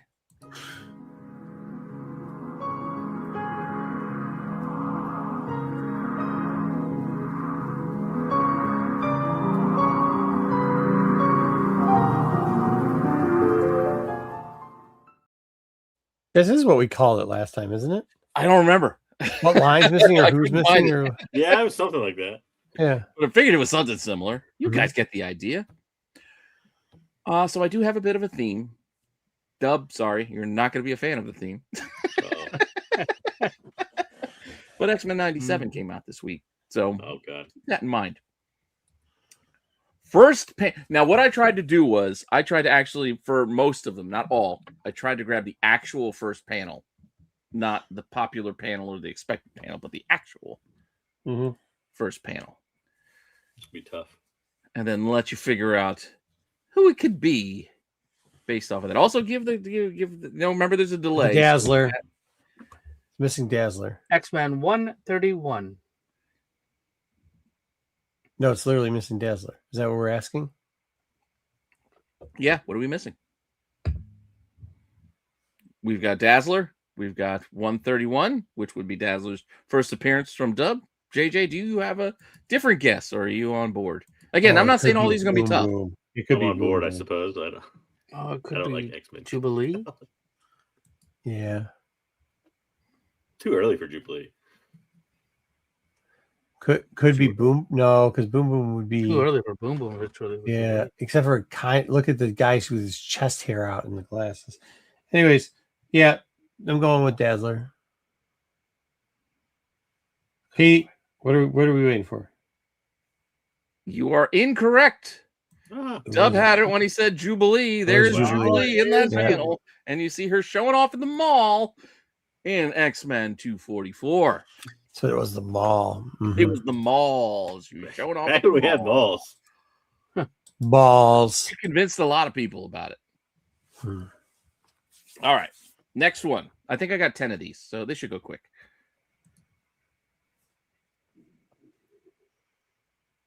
Who is standing in that doorway? Again, you can try to read the text, but I removed any obvious panels. It was like, I'm so and so. So don't worry, that's not going to be there to give it away. Good. Welcome to my house. The hologram is gone. My apologies. It's a Marco favorite, will be my hint. Scott Summers. No, it says I'm no longer his pupil or a child. I see a Wolverine guess in the chat, a Magneto guess from Styx. No, of course not. Again, this is first appearance for this character. It seems a little. Is this Magique? No way, because it's the kid, the adult. No. Who the hell could this be? Well, look at Punisher? Uncle Roman. Oh yeah. It's way too late for Cyclops. This is not like. Oh, $20! Get out of here. Make him holler. Big shout out to Dublo, Pete, and Double J's. Oh, hey, Marco. Double J. Marco is always trying to rig the game. It's true. Yep. He's not I was a long time viewer. Yeah. He's not. I'll give you one more hint. The character in the picture. I don't know if this is going to help you. Hey, just know Roman's originally from Ohio. Just want to let you know. The character that is missing is wearing short shorts. Yeah, this is Gambit, right? No. I feel like Gambit wouldn't own the house. I don't know. Yeah. Wearing short shorts. More than the next Angel. Oh my gosh. What? I didn't show you the character yet. But the character is Forge in his shorts. Yeah. Holy hell. I was about to get something like that. Wow. Forge in his short shorts from Uncanny X-Men 184. Wow. Again, this is 80s, so it's not even 90s, but we saw that he's an X-Men. That's 97, amazing, so dude. Characters that are going to be playing a role potentially in X-Men 97. Is that a cane or a golf club? Oh, it's a pipstick. He's a pimp by blood, not Relay Sean. He still chases on. All right, next one. I had to just show you the panel because the rest of it gave it away. What the shit? 05, 04. What's happening, Sergeant? You got a countdown.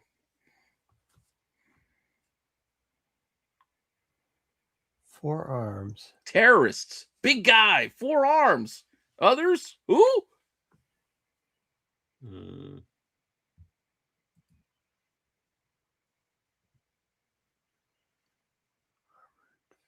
It's not. I'm an armored figure. I was worried it would be a little bit. Not that it would be easy, but I was worried. No, this can't be who I think it is. You also the art. If you can figure out the artist, could give it away. Cable could be.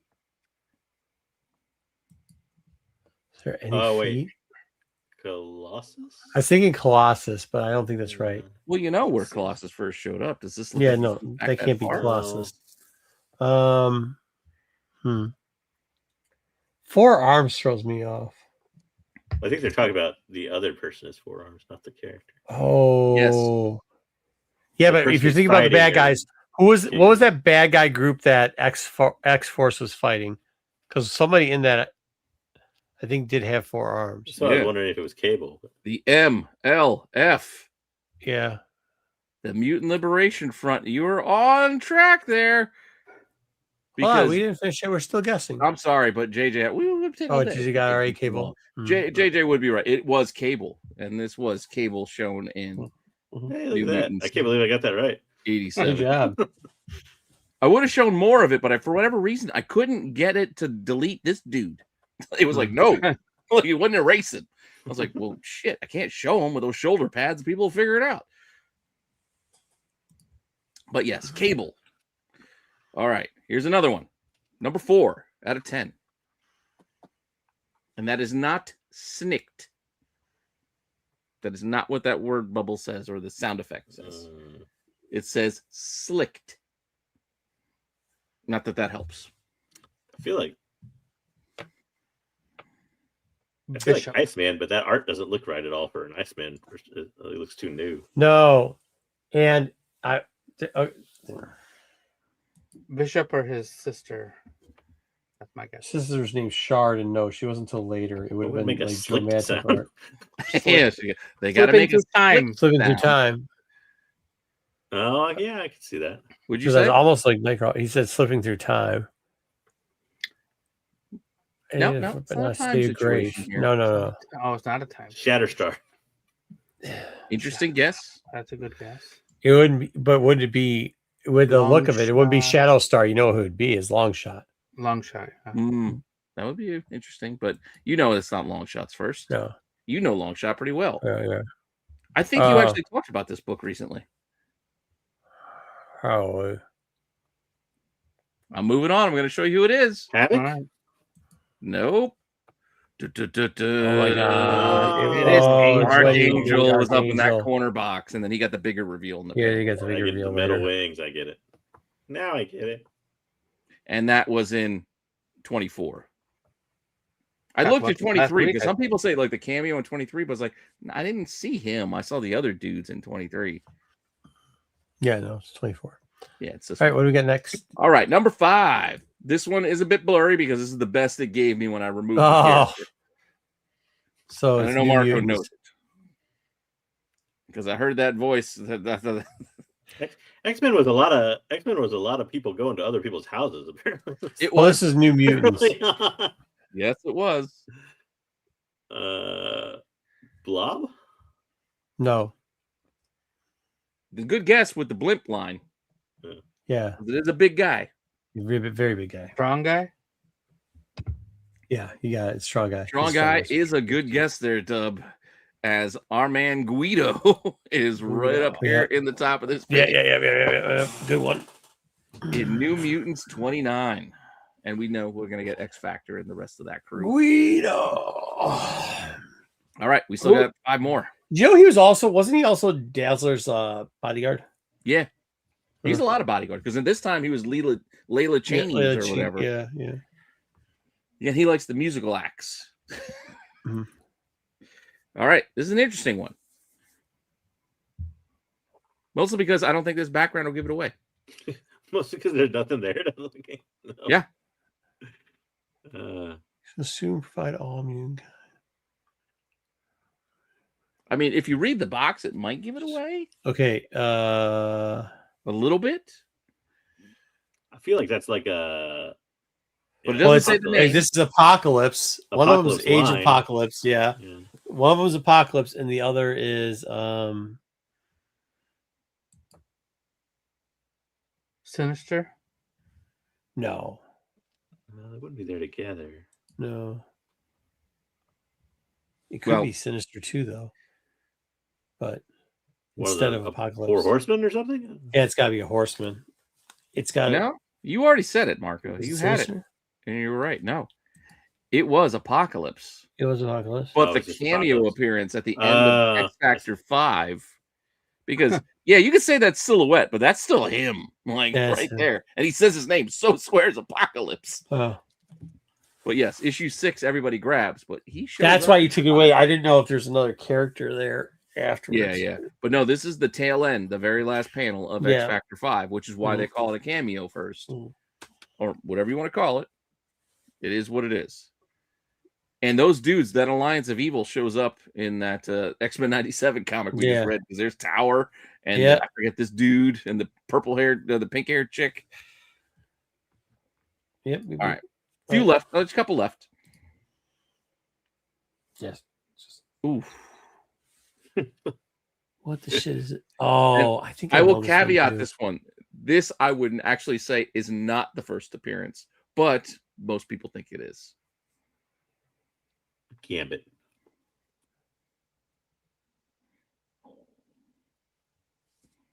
It is Gambit. You're right. Yeah. It's 100% Gambit. Yeah, some are easier than others. But yes, you are correct. There he is. This is Gambit in 266, because honestly, I couldn't get a good image to pull up for the annual. So I went with this one.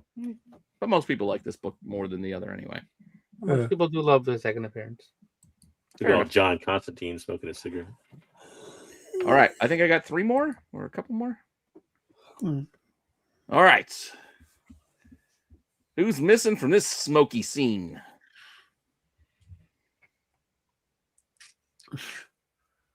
You know who's missing here? No, you know who's missing here. Yeah. We already said who this is. Did you? Sinister? Yeah. No. Shatterstar. Scattershot. Whatever. No. No, it's a girl. Omega Red. Oh, it might be Omega Red. You're right, it is Omega Red. JJ pulls it out with the Omega Red standing there in all his nude glory. Yeah, there's Pete. You should have known, Pete, trying to see the Donkler con. There's no dong hanging there. He's got nothing. He's packing nothing. He's a eunuch. Yeah, there's no Batwang here. But yes, this would be X-Men number 4, though, with our Omega Red, also rumored to be in this show. I think I got 2 left. Mm-hmm. Here we go. More nudity. God.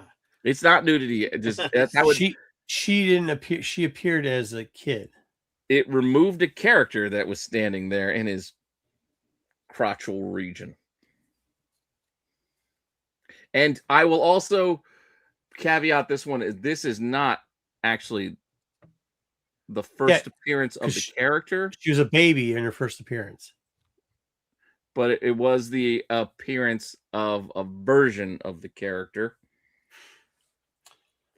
Anybody want to guess? Maybe not the very first panel, but the one that's most recognizable of the character, which is why I chose this panel. Majik?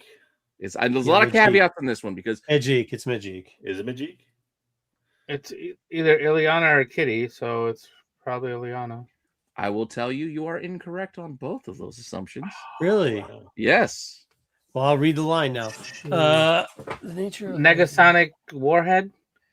Is it too far in the future? You found This is a toughie for this reason. Like, it's a version of the character.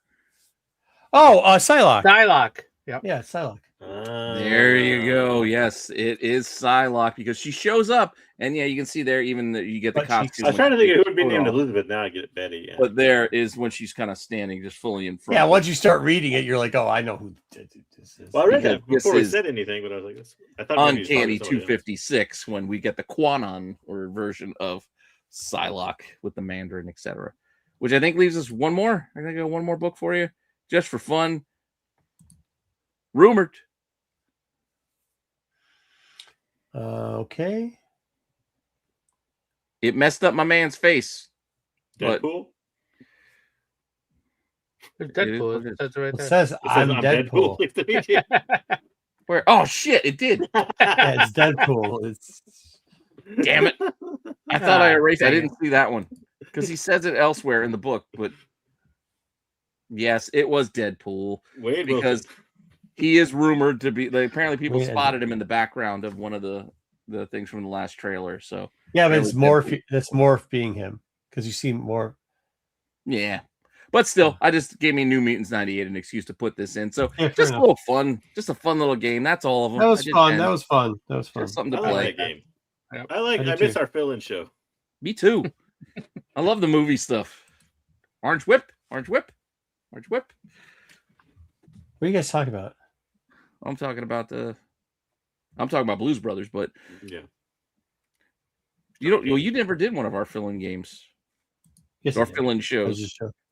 I did this game before. We knew they were not gonna have a show like SNS or Qualified. And yeah, I did that before. We used it like one time. You did do the one. It was or twice. Yeah. All right. Well, thank you. That was fun.